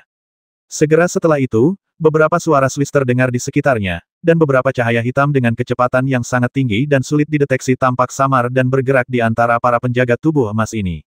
Kemanapun cahaya hitam itu pergi, salah satu penjaga akan langsung tertusuk, dan ia akan jatuh ke tanah bahkan tanpa sempat berteriak. "Dor, dor, dor." Penjaga muda itu baru saja memanggil pedang esnya ketika ia melihat ketiga temannya jatuh satu per satu ke lapangan es. Mereka terdiam dan terengah-engah, jelas-jelas sudah mati. Kekuatan sihir aneh macam apa ini? Pemuda itu terkejut, dengan ekspresi ketakutan yang amat sangat di wajahnya. Pada saat ini, bayangan hitam melintas di depan matanya, dan sosok Limuran tiba-tiba muncul di hadapannya. Pada saat yang sama, cahaya hitam yang mengerikan juga menyambar ke arahnya. Pemuda itu langsung menari liar dengan pedang es di tangannya, memancarkan cahaya pedang untuk menghadang di depannya. Pada saat yang sama, ia juga mengaktifkan kekuatan citra Dharma es, yang berubah menjadi lapisan baju besi es tebal untuk melindungi seluruh tubuhnya. Dengan suara dentang yang tajam, cahaya hitam itu benar-benar mematahkan pedang es tingkat keempat secara langsung, dan segera menembus baju besi es, dan akhirnya membuat lubang seukuran setengah kaki di dada pemuda itu. Pemuda itu mengerang, dan tubuhnya jatuh ke tanah dengan suara bang. Cahaya hitam itu menyala dan ditarik kembali oleh Limuran, menampakkan wujud aslinya, yaitu senjata sihir panah racun hitam, tetapi dengan cepat disembunyikan di lengan baju Limuran. Begitu dia melancarkan aksinya, Limuran tidak berniat membiarkan siapapun hidup, agar tidak mengungkap keberadaannya, jadi dia langsung menggunakan senjata sihir tingkat 7, Magic Star Dart. Panah ini sangat kuat dan para kultivator Dharmakaya biasa di tahap akhir tidak mampu menahannya. Terlebih lagi, dalam kegelapan malam, bahkan para penjaga tubuh emas pun kesulitan mendeteksi lintasan panah bintang Ibel. Mereka lengah dan terbasmi bahkan sebelum sempat bereaksi. Ah! Leng Bing'er tersentak dan berseru. Ada sedikit rasa gembira dalam seruan ini, tetapi lebih banyak rasa terkejut, dan bahkan sedikit ngeri. Leng Bing'er tahu betul bahwa para penjaga tubuh emas ini bukan orang bodoh. Mereka telah lama mengejarnya dan saling bertarung. Ia hanya bisa melawan dua dari mereka secara seimbang. Jika mereka berempat bergabung, ia tidak akan sebanding dengan mereka. Kini, Limuran telah membasmi keempatnya dalam sekejap mata, dan keempat penjaga ini bahkan tak sempat memberikan perlawanan yang berarti. Ini merupakan kejutan besar bagi Leng Bing'er, tak kalah hebatnya dengan penciptaan dunia. Kakak senior Li, ternyata kau sangat kuat, gumam Leng Bing'er. Jika kau tak punya sedikit pun kekuatan untuk menerobos ke dunia kultivasi abadi, aku khawatir aku tak akan bisa bertemu suster muda Leng lagi hari ini, kata Limuran ringan. Dia dengan santai meraih udara, lalu kekuatan tak terlihat berubah menjadi angin sepoi-sepoi, mengumpulkan kantong penyimpanan dan harta lainnya milik para penjaga lalu menaruh semuanya ke dalam lengan bajunya. Kemudian, dia menembakkan beberapa bola api, mengubah tubuh para penjaga tersebut menjadi abu. Leng Bing'er kembali terkejut ketika melihat seluruh proses berjalan semulus air mengalir. Sepertinya kakak senior Li ini berlumuran darah. Dia pasti telah membasmi banyak kultivator, sehingga dia bisa menangani mayat orang-orang ini dengan begitu ahli dan tenang. Setelah Limuran mengurus mayat para penjaga tubuh emas, ia bertanya kepada Leng Bing'er, ngomong-ngomong, kenapa adik Leng ada di sini? Kenapa dia diburu oleh para penjaga tubuh emas ini? Leng Bing'er mendesah pelan dan berkata, sungguh sial. Kakak senior Li tahu bahwa Bing'er adalah seorang kultivator dengan cahaya dingin ekstrim bawaan, dan dia juga berlatih teknik yang berelemen es. Sekarang Bing'er akhirnya telah mencapai tahap akhir alam Dharma, dia datang ke kerajaan Beihan untuk melihat apakah dia bisa menemukan kesempatan untuk maju ke tahap tubuh sejati. Negeri Beihan dikuasai oleh Istana 18 Pangeran. Setelah tiba di negeri Beihan, Bing'er berlindung di Istana Pangeran Yu dan menjadi pelindung Dharma di sana, sebuah posisi yang sangat bergengsi. Tanpa diduga, Bing'er sudah beberapa tahun tidak berlatih di sana ketika sebuah peristiwa besar terjadi. Konon, Raja Yu adalah orang dalam yang ditanam oleh sekte Ibel tertentu di negara Middle Earth yang agung. Setelah ini terbongkar, rumah besar Raja Yu dihancurkan dalam semalam. Kami, para penjaga, tidak hanya harus menjalani interogasi dan penyelidikan, tetapi kami juga dipenjara dan dirampas kebebasannya. Ini sungguh bencana yang tak terduga. Limuran sedikit tertegun ketika mendengar ini, dan berpikir dalam hati jadi begitulah adanya. Limuran tahu betul bahwa Raja Yu adalah kaki tangannya, dan Limuran sendirilah yang mengungkap dan menyelesaikan konspirasi Raja Yu. Siapa sangka Leng Bing'er akan terlibat dalam masalah ini. Leng Bing'er melanjutkan, sebagian besar penjaga istana Pangeran Yu tidak ada hubungannya dengan pengkhianatan Pangeran Yu terhadap kerajaan Frost Utara, dan sama sekali tidak menyadarinya, namun mereka semua telah dipenjara. Jika mereka bisa menemukan pendukung dan bermanuver, mereka akan segera dibebaskan. Bing'er tidak memiliki koneksi di kerajaan Frost Utara dan tidak ada yang bisa membantunya. Namun, pangeran yang bertanggung jawab atas masalah ini terpikat oleh kecantikan Bing'er dan ingin menggunakan ini sebagai alasan untuk memaksanya menjadi selirnya. Bing'er menolak, dan sejak saat itu ia dipenjara. Beberapa waktu lalu, Bing'er memanfaatkan keamanan yang longgar dan akhirnya berhasil melarikan diri dengan susah payah, tetapi baru saja diburu oleh orang-orang itu. Jika bukan karena penyelamatan kakak senior Li, saya khawatir Bing'er akan menjadi tahanan lagi. Pengalaman Suster Leng cukup berliku-liku, kata Limuran sambil mendesah setelah mendengar ini. Kita para kultivator pada dasarnya menentang kehendak langit, jadi berapa banyak dari kita yang bisa mengharapkan perjalanan semulus itu? Leng Bing'er berkata sambil tersenyum kecut, kemana saja kakak senior Li selama ini? Saat pertempuran Tianshan, kita semua mengira beliau telah meninggal secara tragis. Aku tak pernah membayangkan akan bertemu beliau lagi di negeri Beihan. Limuran berkata, saya cukup beruntung lolos dari maut saat itu, tetapi saya juga tiba-tiba meninggalkan dunia kultivasi abadi wilayah barat. Setelah itu, saya berkelana dan berkultivasi sebagai kultivator biasa. Mengenai kedatangan saya di negeri Beihan, itu baru beberapa tahun terakhir. Ngomong-ngomong, bagaimana kabar rekan-rekan murid saya di Sekte Tianshan? Apakah guru saya, Tetua Feng, dan beberapa rekan murid saya masih di Sekte Tianshan? Leng Bing'er menggelengkan kepalanya sedikit dan berkata, Tetua Feng gagal mencapai tahap tubuh sejati. Beliau meninggal lebih dari 100 tahun yang lalu. Adapun murid-muridnya, mereka juga gagal mencapai tahap Dharma dan telah lama meninggal dunia. Limuran terdiam setelah mendengar ini. Meskipun ini sesuai dengan harapannya, ia tetap merasa kehilangan ketika mendengar Leng Bing'er mengatakan ini. Dulu, kedua saudara itu beberapa kali bergabung untuk melawan musuh. Meskipun mereka tidak bisa dikatakan berbagi hidup dan mati, mereka berjuang berdampingan, maju dan mundur bersama. Namun kini, mereka semua dipisahkan oleh hidup dan mati. Setelah beberapa saat, Leng Bing'er akhirnya memecah keheningan. Ia berkata, "Saudara Li, jika ada kesempatan, kembalilah ke sekte." Meskipun sebagian besar teman lama sudah tiada, masih ada beberapa wajah yang dikenal. Selain itu, meskipun sekte Ibel gagal menyerang sekte Tianshan saat itu, mereka telah mengamati dengan saksama selama 2 atau 300 tahun terakhir, menunggu kesempatan untuk lebih lanjut menyerang dunia kultivasi abadi wilayah barat. Saudara Li, dengan kekuatan kultivasinya, jika kembali ke sekte, ia pasti akan menunjukkan keahliannya dan meraih prestasi yang menggemparkan.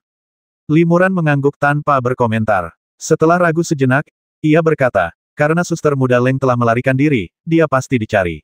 Aku ingin tahu apa rencana suster muda Leng. Apakah dia akan meninggalkan negeri Beihan?"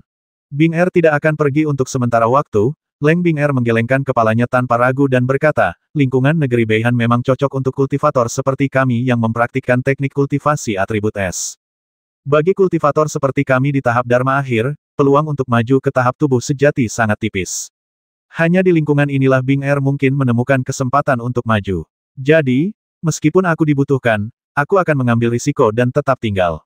Negeri Beihan luas dan jarang penduduknya. Selama Bing'er berkultivasi di tempat terpencil, aku yakin dia bisa bersembunyi untuk sementara waktu. Bagaimana dengan kakak senior Li, maukah kau tinggal juga?" Limuran menggelengkan kepalanya sedikit dan berkata, "Tidak, aku hanya akan tinggal beberapa bulan lagi paling lama, lalu aku akan meninggalkan negeri Beihan." Jadi kakak senior Li pergi begitu cepat. Ekspresi Leng Bing'er menunjukkan sedikit penyesalan. Ia tak punya siapapun untuk diandalkan di negeri Beihan, dan akhirnya bertemu Limuran, kakak laki-lakinya yang sudah lama di sana. Kekuatan Limuran tak terduga, sehingga ia merasa bergantung padanya. Namun, Limuran akan segera pergi, yang membuatnya merasa sedikit kehilangan arah. Limuran menatap Leng Bing'er dan tiba-tiba bertanya sambil tersenyum apakah adik Leng belum menikah. Leng Bing'er tertegun sejenak, lalu rona merah muncul di wajahnya. Ia mengangguk dan berkata lembut, "Metode kultivasi yang dipraktikkan Bing'er sebelum mencapai tahap Dharma sangat menuntut karakter seseorang. Seseorang harus setenang air, jadi jangan mudah terbawa perasaan terhadap seorang anak." Setelah mencapai tahap Dharma, Bing'er juga sepenuhnya fokus pada kultivasi, jadi ia masih belum menemukan pasangan kultivasi ganda. Pikiran Limuran tergerak, dan ia berkata, "Adik Leng sedang dicari, jadi bersembunyi di sana-sini bukanlah pilihan. Jika ia ingin mencari kesempatan untuk maju ke tahap tubuh sejati, ia kemungkinan perlu berinteraksi dengan kultivator abadi lainnya. Bagaimana, adik Leng? Ambil salah satu tokenku dan temui seseorang. Dia akan membantu membersihkan namanya dari tuduhan dan mengeluarkannya dari daftar buronan." Siapa dia? Bagaimana dia bisa memiliki kemampuan seperti itu? Leng Bing'er tercengang. Ini Tuan Culi dari Istana Chu, tapi beliau sedang tidak di istana. Beliau ada di kota Kekaisaran, tidak terlalu jauh dari sini. Beliau berutang budi besar padaku. Asalkan adik Leng bilang kau diperkenalkan oleh Zhao Wuming, pelindung Zhao, beliau akan memperlakukanmu dengan baik. Zhao Wuming, apakah ini nama samaran kakak senior Li? Leng Bing'er tercengang. Li Muran mengangguk. Aku tidak menyangka kakak senior Li punya hubungan dengan pangeran istana, kata Leng Bing'er gembira. Bing'er hanya kurang beruntung karena sempat berlindung pada pangeran Yu. Dia tidak mengkhianatiku. Selama ada orang penting yang mengucapkan beberapa kata baik untuk Bing'er, tidak akan sulit untuk membebaskannya. Selama dia tidak diinginkan, Bing'er bisa berlatih dengan bebas di negeri Beihan, yang jauh lebih nyaman. Limuran mengeluarkan jimat giok, meninggalkan beberapa kata, dan menyerahkannya kepada Leng Bing'er, dan juga memasang jimat penghalang es. Ketika Muli melihat jimat itu, ia tahu itu adalah perbuatan Limuran. Limuran tidak mau bersaing dengan Muli untuk posisi putra mahkota, jadi ia mengambil inisiatif untuk mundur. Muli berterima kasih dan pasti akan memperlakukan Leng Bing'er, yang ia perkenalkan, dengan baik.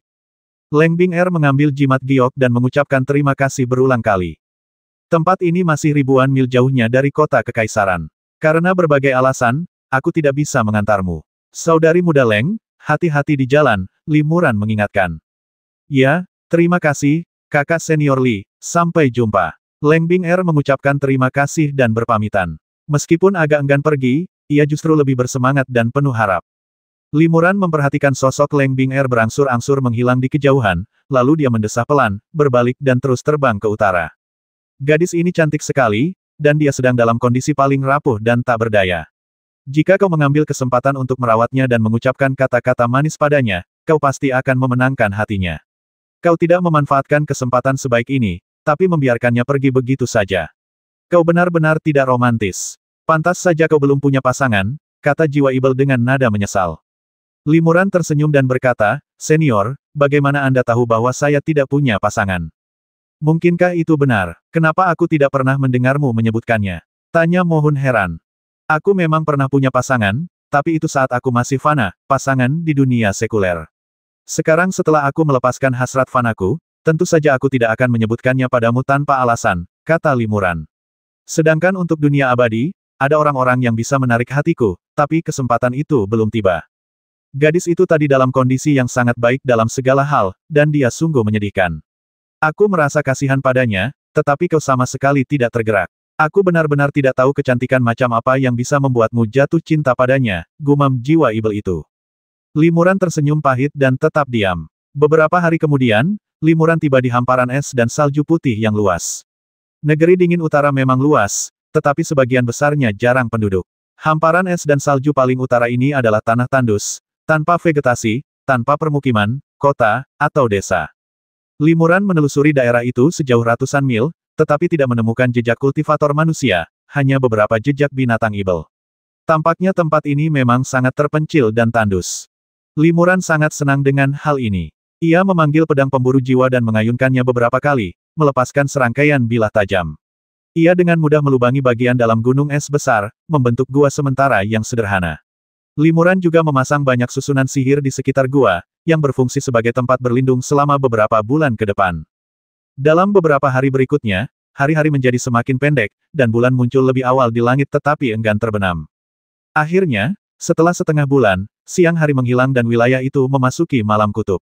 Bulan menggantung di langit sepanjang hari, bergerak dari timur ke barat dan kembali lagi, dan satu siklusnya sama dengan satu hari.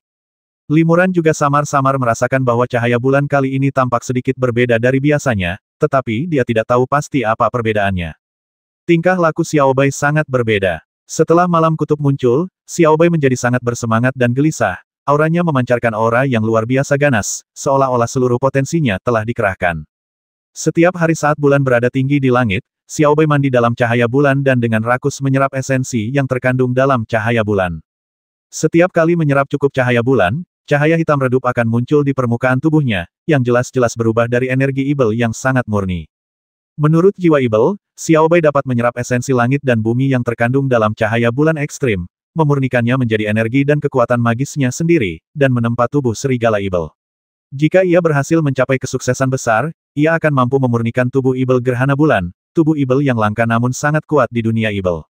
Suatu hari, beberapa bulan kemudian, malam kutub hampir berakhir, dan Xiaobai memanfaatkan kesempatan terakhir untuk mandi di bawah cahaya bulan kutub. Saat Xiaobai menyerap cahaya bulan ekstrim, lapisan cahaya ajaib secara bertahap muncul di tubuhnya. Namun, kali ini, Limuran menemukan bahwa cahaya ajaib itu sedikit berbeda dari sebelumnya. Cahaya ajaib itu kini berbentuk serigala ajaib dan sedikit bergetar, tampak seperti makhluk hidup. Ini adalah citra Dharma serigala ajaib yang diaktifkan oleh Xiaobai setelah mengolah tubuh serigala ajaib. Kini, di bawah penyempurnaan cahaya bulan yang ekstrim, kekuatan citra Dharma ini menjadi luar biasa dahsyatnya, seolah-olah telah menemukan peluang untuk maju. Kesempatan telah tiba, kata jiwa Ibel gembira, cepat ikuti instruksiku sebelumnya dan bantu serigala ini menerobos. Dengan begitu, tubuh Ibel gerhana bulan akan bisa meraih sedikit keberhasilan. Ya, Limuran mengangguk, dan dengan sebuah pikiran, ia segera merangsang energi Ibel sejati di dalam tubuhnya. Tiba-tiba, seluruh tubuh Limuran dipenuhi energi Ibel. Mengikuti instruksi jiwa Ibel, ia mengubah keterampilan sihir yang telah ia kembangkan menjadi untaian kekuatan sihir murni dan mengirimkannya ke tubuh Xiaobai. Aura Ibel sejati sungguh luar biasa. Dengan bantuan Limuran, aura Xiaobai kembali meningkat, dan lapisan cahaya Dharma serigala Ibel di permukaan tubuhnya menjadi lebih pekat dan cerah. Cahaya bulan di sekitarnya, seolah-olah terinspirasi, berkumpul di Xiaobai dan dengan cepat menyatu dengan gambar Dharma serigala Ibel di tubuhnya, membuat cahaya gambar Dharma semakin kuat. Tiba-tiba, Xiaobai melolong panjang ke langit. Di tengah suara seruling yang menggetarkan bumi, bayangan serigala ibel di tubuhnya benar-benar meninggalkan tubuhnya, terbang ke udara, dan berubah menjadi hantu serigala ibel yang diselimuti cahaya perak. Di dahi serigala ibel, terdapat tanda bulan sabit berukuran sekitar 1 inci, bersinar dengan cahaya bulan yang menyilaukan. Setelah bayangan serigala ibel melayang ke udara, tiba-tiba ia hancur berkeping-keping. Namun, di titik di mana ia hancur, pusaran tak terlihat terbentuk cahaya bulan purnama di sekitarnya terdistorsi dan tersedot ke dalam pusaran tersebut. Pusaran itu tumbuh semakin besar dan besar, bagaikan jurang, menelan cahaya bulan purnama di sekitarnya dan membentuk lingkaran cahaya bulan raksasa. Bulan yang menggantung tinggi di langit tampak terpengaruh dan menjadi semakin terang, memancarkan cahaya bulan yang lebih kuat. Tiba-tiba, angin bertiup kencang di sekitarnya, dan awan gelap muncul entah dari mana, berkumpul lebih dari 1000 kaki di atas kepala Xiao Bai. Di antara awan gelap, kilat ungu keemasan bergulung-gulung. Meskipun guntur belum menyambar, gemuruhnya sudah terdengar dengan momentum yang dahsyat. Itu guntur penghancur ibel lagi. Seru Limuran. Saat itu ia sedang menggunakan sihir, dan saat melihat petir ungu emas, ia merasakan sedikit rasa takut. Ini menunjukkan betapa dahsyatnya petir ungu emas dalam meredam sihir. Jiwa ibel tampaknya telah mengantisipasi hal ini. Ia berkata, lagi pula, ini alam bawah, bukan alam ibel. Entah itu menjelekkan laba-laba haus darah atau membantu serigala mengolah tubuh ibel gerhana bulan, semua kekuatan magis ini unik bagi alam ibel. Kekuatan-kekuatan ini menyentuh hukum langit dan bumi tingkat tinggi, yang tidak dapat diterima di alam ini. Oleh karena itu, kekuatan-kekuatan ini akan memicu kekuatan mengerikan dari hukum langit dan bumi, seperti guntur ilahi penekan ibel, untuk menangkalnya. Ini adalah bencana yang menentang kekuatan hukum langit dan bumi. Untung saja kau punya burung spiritual Thunder Peng. Kalau tidak, serigala ini sendiri takkan mampu menahan musibah ini, kata jiwa ibel itu, lalu menginstruksikan Limuran untuk mengorbankan Xiao Lei demi membantu Xiao Bai mengatasi musibah itu. Limuran melakukan apa yang diperintahkan. Bagi Xiao Lei, ini adalah kesempatan sempurna untuk menyempurnakan lebih banyak guntur penekan ibel, dan itu tidak boleh dilewatkan. Limuran memasangkan giok linglong di pinggangnya, dan dengan kilatan cahaya perak, Xiao Lei terbang keluar. Ia membentangkan sayapnya dan melepaskan beberapa garis cahaya keperakan, menerangi langit malam di sekitarnya. Dari momentum kemunculannya, jelaslah bahwa ia luar biasa.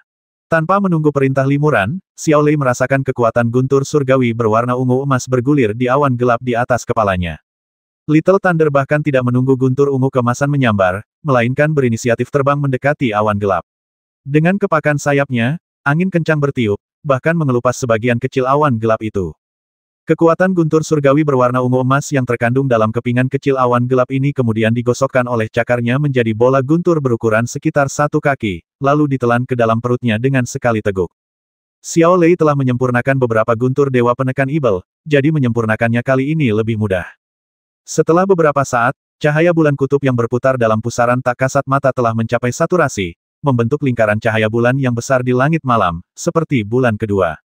Xiao Bai membuka mulutnya dan melolong panjang ke arah bulan. Saat ia melolong, lingkaran cahaya bulan menyusut semakin kecil, dan akhirnya berubah menjadi bola cahaya padat seukuran setengah kaki, yang ditelan ke dalam tubuh Xiao Bai.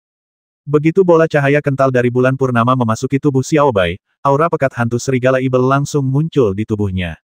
Meskipun hantu ini hanyalah manifestasi kekuatan magis, fitur-fiturnya lengkap, dan matanya tajam, seolah hidup. Tanda bulan sabit di dahi serigala ibel juga memancarkan cahaya bulan purnama yang sangat terang, menggemakan bulan purnama di langit. Aura Xiao Bai juga meningkat beberapa kali lipat dalam sekejap, dan jelas bahwa ia telah mencapai momen kritis kemajuan. Namun, pada saat ini, awan gelap akhirnya menjatuhkan guntur ungu emas dengan suara berderak, dan guntur itu langsung mengenai tubuh Xiao Bai. Xiao Lei mengepakkan sayapnya tepat waktu, dan dalam sepersekian detik, ia mengambil separuh kekuatan guntur ungu kemasan. Guntur yang tersisa menghantam Xiao Bai, mengguncang seluruh tubuhnya dengan keras dan mengeluarkan lolongan serigala yang memuaskan. Bayangan serigala ibel di tubuh Xiao Bai tiba-tiba meredup akibat serangan ini, dan bentuknya menjadi sedikit kabur, hampir hancur oleh guntur. Untungnya, aku mendapat bantuan Xiao Lei. Kalau tidak, jika aku memaksakan tubuh ibel bulan gerhana ini di alam bawah, itu sama saja dengan mencari kematian, ujar Limuran kaget. Haha, kalau kau tidak punya burung spiritual ini, aku tidak akan berani mengambil risiko membiarkan serigala ini mengembangkan kekuatan magis yang begitu hebat, kata jiwa ibel sambil tersenyum. Jiwa ibel berkata dengan nada menghibur, jangan khawatir, serigala ini mungkin memiliki tingkat kultivasi yang rendah, tetapi jika ia dapat mengolah tubuh ibel gerhana bulan sedikit saja, ia akan mampu menunjukkan beberapa kekuatan magis yang dahsyat dan akan sangat membantumu. Semoga saja begitu, gumam Limuran. Meskipun jiwa ibel tampak sangat percaya diri, ia masih sedikit khawatir ketika melihat momentum kekuatan sihir penekan ibel. Di tengah gemuruh suara boom yang memekakkan telinga, guntur langit berwarna ungu emas lainnya jatuh. Xiao Lei buru-buru membuka mulutnya dan menghisap kekuatan guntur dewa setengah. Guntur dewa yang tersisa menyambar Xiao Bai, langsung menghancurkan perisai tebal cahaya bulan yang telah dibentuk Xiao Bai. Bayangan serigala ibel di tubuh Xiao Bai juga bergetar hebat dan hampir runtuh di bawah guntur.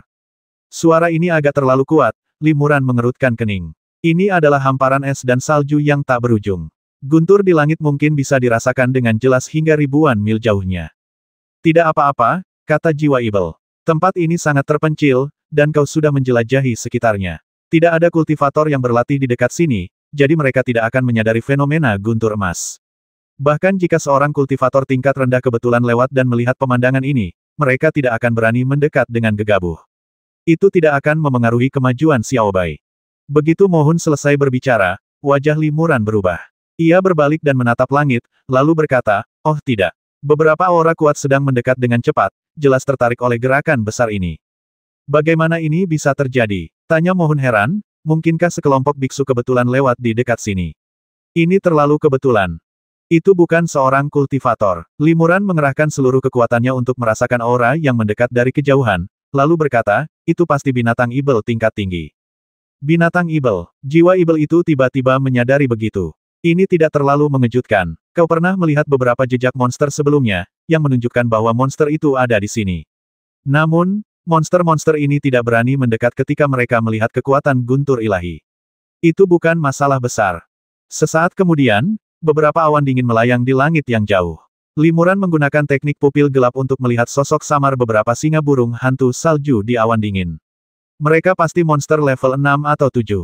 Budidaya singa-singa burung hantu salju ini tidak terlalu tinggi. Mungkin mereka takut dan tidak berani mendekat. Mereka hanya mengamati segala sesuatu dari kejauhan di langit malam. Xiao Bai sedang dalam proses kemajuan, dan Limuran juga perlu menggunakan energi ibel sejati untuk membantu Xiao Bai, sehingga sulit baginya untuk membebaskan dirinya untuk membasmi singa burung hantu salju ini. Boom guntur langit ungu emas menyambar lagi, dan Xiao Lei juga menggunakan kekuatan magisnya lagi untuk melarutkan kekuatan guntur setengah langit kecil. Mungkin karena takut dengan dahsyatnya guntur, singa-singa burung hantu salju berbalik dan melarikan diri, tidak berani tinggal. Limuran merasa lega. Jika singa-singa burung hantu salju ini menyerangnya sekaligus, meskipun ia tidak takut, mungkin akan butuh banyak usaha untuk menghadapinya satu persatu. Jika itu memengaruhi kemajuan Xiao Bai, itu akan buruk. Tanpa diduga, singa burung hantu salju itu terbang menjauh hanya sesaat sebelum berbalik dan kembali, mendekati Limuran dan yang lainnya. Limuran tertegun, pikirannya melayang pada singa-singa burung hantu salju itu, dan wajahnya berubah lagi. Benar-benar ada seseorang di tahap tubuh sejati. Tanya Limuran ngeri. Kemudian, cahaya dingin menyambar dari kejauhan dan berubah menjadi sosok yang muncul di depan Limuran.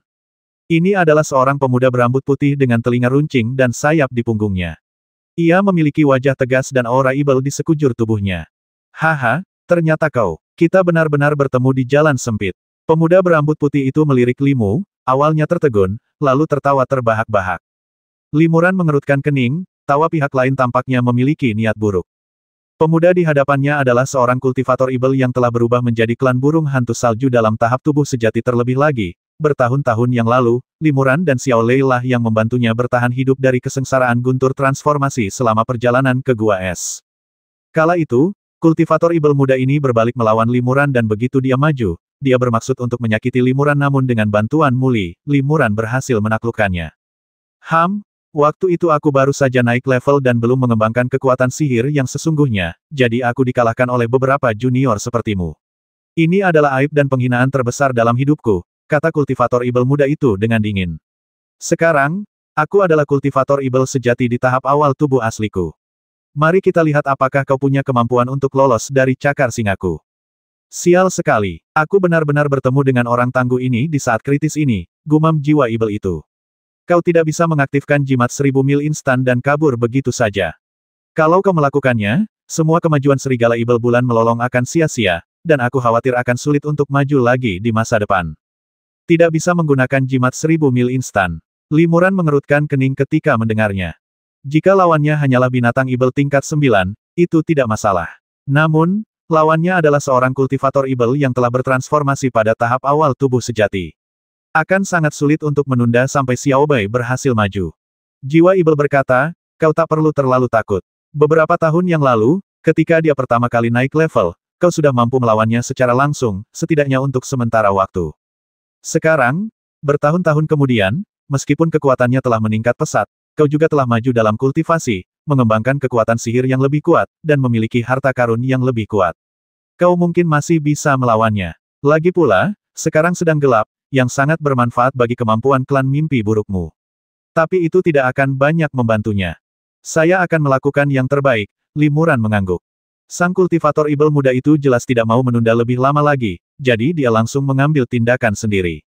Mungkin karena dia tahu bahwa Limuran sangat kuat, dia tidak memerintahkan monster burung hantu salju dan singa di sekitarnya untuk menyerang Limuran. Melakukan hal itu tidak akan menjadi ancaman bagi Limuran kecuali hilangnya sebagian dari jenisnya sendiri. Kultivator ibel muda itu mengulurkan tangannya dan mencengkeram Limuran. Tiba-tiba, cahaya dingin menyambar di udara dan mengembun menjadi cakar singa es berukuran sekitar 3 meter. Cakar singa itu memancarkan hawa dingin yang mengintimidasi saat bersiul ke arah Limuran. Meskipun ini hanyalah serangan biasa dari kultivator ibel muda, kekuatan sihir yang terkandung di dalamnya sangat kuat. Di balik cakar singa es, terdapat kekuatan pengurung tak terlihat yang sangat kuat, membuat semua yang ada di dalam cakar singa itu tak dapat melarikan diri. Ketika cakar singa itu mencengkeramnya, Limuran merasakan seluruh tubuhnya menegang, dan kekosongan di sekelilingnya membeku seperti besi, menjebaknya dengan erat. Jika seorang kultivator biasa di tahap Dharma akhir, dia tidak akan mampu menghindari serangan ini dan pasti akan ditangkap oleh cakar singa. Namun, kekuatan Limuran jauh melampaui rekan-rekannya. Menghadapi serangan cakar singa es, ia tiba-tiba mengaktifkan energi ibel sejati di tubuhnya. Tiba-tiba, cahaya ibel melesat ke langit dan langsung melepaskan diri dari belenggu kekuatan tak terlihat yang menahannya. Cahaya ajaib itu berubah menjadi gambar Dharma malam gelap di tubuh Limuran, dan dengan kilatan sayapnya, ia mengaktifkan kekuatan ajaib kilatan malam gelap lalu, Limuran berteleportasi puluhan kaki jauhnya, hanya meninggalkan bayangan samar di tempat asalnya. Cakar singa es puff dengan mudah mengalahkan bayangannya dan jatuh ke udara. Kultivator ibel muda itu sedikit terkejut. Aku belum melihatmu selama beberapa tahun, tetapi kekuatanmu meningkat sangat cepat. Sebelum ia selesai berbicara, kultivator ibel muda itu kembali menyerang, kali ini jelas menggunakan lebih banyak mana. Aliran udara dingin berwarna putih yang terlihat jelas menyembur keluar dari telapak tangannya. Udara dingin ini mengembun di udara menjadi cakar singa es raksasa, sepanjang 3 meter, yang meraung ke arah Limuran. Kali ini, daya penahan tak kasat mata di bawah cakar singa es bahkan lebih kuat. Kekuatan es yang terkandung di dalamnya juga jauh lebih besar dari sebelumnya. Di bawah naungan angin cakar, segalanya membeku. Lingkungan di sekitar Limuran langsung membeku oleh es setebal beberapa kaki. Rasa dingin yang menembus tulang-tulangnya menembus ke dalam tubuhnya melalui es, mencoba mengganggu tubuh dan kekuatan sihirnya.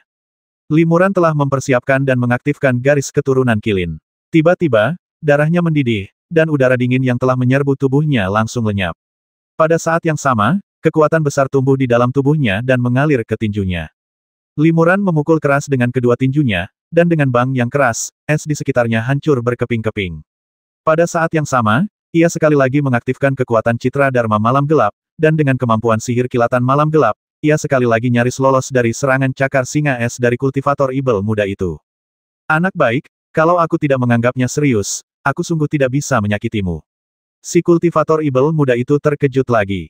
Dia membuka mulutnya dan menyemburkan kilatan cahaya dingin, yang berubah menjadi bilah dingin berbentuk bulan sabit, yang ditangkapnya di tangannya. Kultivator ibel muda itu mengembuskan napas kekuatan sihir murni dan menyuntikkannya ke dalam bilah dingin berbentuk setengah bulan di tangannya. Bilah dingin itu langsung membesar tertiup angin dan menjadi sekitar 3 meter. Limuran melihat bilah dingin itu bersinar terang, dan hatinya bergetar. Itu adalah senjata sihir tingkat 7. Kultivator ibel yang belum bertransformasi pada level 9 ke bawah belum sepenuhnya membangkitkan kecerdasan spiritual mereka, sehingga mereka tidak dapat menggunakan senjata sihir. Namun, kultivator ibel yang telah bertransformasi pada tahap tubuh sejati dapat memurnikan dan menggunakan senjata sihir seperti halnya kultivator manusia. Senjata sihir tingkat rendah kurang bermanfaat dan tidak penting bagi seorang kultivator ibel yang telah bertransformasi. Hanya senjata sihir tingkat 7 ke atas yang akan dicari oleh seorang kultivator ibel yang telah bertransformasi dan menjadi senjata sihir penyelamat hidup mereka. Limuran mengerutkan kening. Serangan biasa dari kultivator ibel muda ini sudah sangat kuat. Sekarang dia juga mengorbankan senjata sihir tingkat 7. Dengan kekuatan sihirnya yang dahsyat, akan sangat sulit untuk menghadapinya. Limuran diam-diam mengeluarkan Magic Star Dart dan memegangnya di tangannya. Pihak lain telah mengorbankan senjata sihir tingkat 7, dan kultivasinya satu tingkat lebih tinggi darinya. Ia khawatir ia hanya bisa melawannya dengan mengorbankan panah bintang sihir, yang juga merupakan senjata sihir tingkat 7. Basmi, teriak kultivator ibel muda itu pelan, dan bila dingin berbentuk bulan sabit itu berubah menjadi cahaya dingin dan menebas limuran dengan kecepatan whoosh. Kecepatannya sungguh mencengangkan. Limuran terkejut. Kecepatan bilah dingin itu begitu cepat sehingga bahkan kekuatan ilahi berkedip malam gelap pun mungkin tak mampu menghindarinya tepat waktu. Tanpa ragu, dia mengerahkan energi ibel sejati dan melemparkan Demon Star Dart di tangannya dengan sekuat tenaga. Cahaya hitam berkelebat, dan Magic Star Dart menghilang, namun di saat berikutnya ia bertabrakan dengan Half Moon Cold Blade dengan suara bang, dan kemudian mereka terbang terpisah. Pedang dingin bulan sabit dengan cepat terdorong mundur beberapa kaki, sementara panah bintang ibel juga terdorong mundur beberapa kaki. Jelas bahwa pedang dingin bulan sabit berada di atas angin, tetapi limuran juga berhasil mengatasi serangan ini. Kau ternyata juga punya senjata sihir tingkat 7, dan kualitasnya tidak kalah dengan pedang setengah bulan milikku, kata kultivator ibel muda itu dengan kaget. Kalau saja pihak lain itu hanya punya senjata sihir tingkat ke-7, itu bukan masalah besar, dia hanya bisa dianggap orang kaya namun, pihak lain itu jelas hanya berada di tahap akhir alam dharma, tapi dia benar-benar bisa menggunakan senjata sihir tingkat ke-7 untuk mengeluarkan kekuatan yang begitu hebat, hanya sedikit lebih rendah darinya, yang membuat kultivator ibel muda itu merasa sangat terkejut. Meskipun aku tahu anak ini sangat kuat, aku tetap meremehkannya. Aku tak pernah menyangka dia bisa bertarung langsung denganku hari ini, gumam pemuda itu dalam hati. Kultivator ibel muda itu menyingkirkan rasa jijiknya dan berkata dengan serius, anak baik, kau benar-benar bisa menangkis 3 seranganku. Sungguh terpuji. Namun, aku tidak akan membiarkanmu pergi. Selanjutnya, aku akan menunjukkan kepadamu seberapa kuat tubuh sejati itu. Kekuatan tubuh sejati wajah Limuran sedikit berubah. Kekuatan tubuh sejati seorang kultivator tubuh sejati, seperti halnya kekuatan fase Dharma seorang kultivator fase Dharma, adalah kekuatan magis kultivasi yang paling mendasar dan kuat. Kekuatan tubuh sejati dikultivasikan berdasarkan kekuatan fase Dharma, yang menggabungkan esensi, energi, dan jiwa seorang kultivator tubuh sejati. Kekuatan ini bukan sekadar aliran mana murni. Sang kultivator ibel muda membuat gerakan tangan dengan ekspresi serius saat ia merapal mantra, dan lapisan cahaya dingin yang hidup secara bertahap muncul di tubuhnya. Cahaya dingin itu mengembun menjadi wujud burung hantu yang dingin. Saat kultivator ibel muda itu terus memberkati 3 harta karun roh, energi, dan pikiran, wujud burung hantu yang dingin itu semakin nyata, dan bahkan matanya pun menjadi sangat menawan, seolah-olah ia adalah makhluk hidup. Penggarap ibel ini baru beberapa tahun berada di tahap tubuh sejati, dan dia bertarung denganmu saat masih dalam tahap peningkatan, yang menyebabkan vitalitasnya rusak parah. Sekarang vitalitasnya baru pulih, pasti sangat sulit baginya untuk menggunakan kekuatan tubuh sejatinya dengan gegabah. Jika kau berusaha sekuat tenaga menghentikannya, mungkin kau bisa membuatnya sulit menggunakan kekuatan tubuh sejatinya, jiwa ibel mengingatkan dengan tergesa-gesa. Mendengar ini, Limuran segera mengibaskan lengan bajunya dan memanggil roh jimat tingkat tinggi. Roh jimat itu berubah menjadi sosok humanoid seukuran Limuran, memegang busur duri es dan menembakkan panah bulu es yang kuat. Akan tetapi, sang kultivator ibel muda dengan santai menjentikkan jarinya sambil merapal mantra, lalu cahaya dingin mengenai anak panah bulu es itu, menghancurkannya berkeping-keping. Roh jimat tingkat tinggi terus menarik busurnya dan menembakkan anak panah bulu es. Pada saat yang sama, Limuran juga memanggil lebih dari 100 hantu Gu, yang berubah wujud menjadi Limuran dan secara bersamaan melepaskan sinar cahaya yang tersebar untuk melarutkan kekuatan sihir kultivator ibel muda itu. Gerakan ini tampaknya tidak membahayakan sang kultivator ibel muda itu sendiri, tetapi membuatnya sangat tertekan, karena jika dia mengabaikan cahaya yang tersebar, wujud burung hantu dingin yang dia panggil akan menghabiskan banyak mananya dan jika dia memanggil mantra dan kekuatan magis lain untuk melawan, itu juga akan menghabiskan banyak mana. Metode Limuran jauh lebih dari itu. Limuran mengorbankan manik 5 elemen dan mengaktifkan jimat ajaib di dalamnya dengan jentikan 10 jarinya. Tiba-tiba, naga api yang tak terhitung jumlahnya terbang keluar dan terus-menerus membombardir kultivator ibel muda itu. Meskipun naga-naga api ini tidak cukup untuk menimbulkan ancaman nyata terhadap kekuatan sihir sang kultivator ibel muda, mereka juga sangat menguras kekuatan wujud burung hantu beku yang ia panggil. Itu hanya jimat, metode sekali pakai. Setelah habis, kekuatan sihirku masih cukup, jadi kehilangan ini tak perlu dikhawatirkan, pikir sang kultivator ibel muda dalam hati. Tanpa diduga, Setelah Limuran mengaktifkan sihir yang tersegel dalam manik-manik 5 elemen, dia menyimpan manik-manik 5 elemen dan segera mempersembahkan setumpuk tebal jimat giok. Jimat giok ini semuanya adalah jimat ledakan es tingkat tinggi. Lagi pula, kultivator ibel muda itu baru saja bertransformasi dan memiliki pengalaman terbatas, jadi dia tidak bisa mengenali jimat-jimat ini.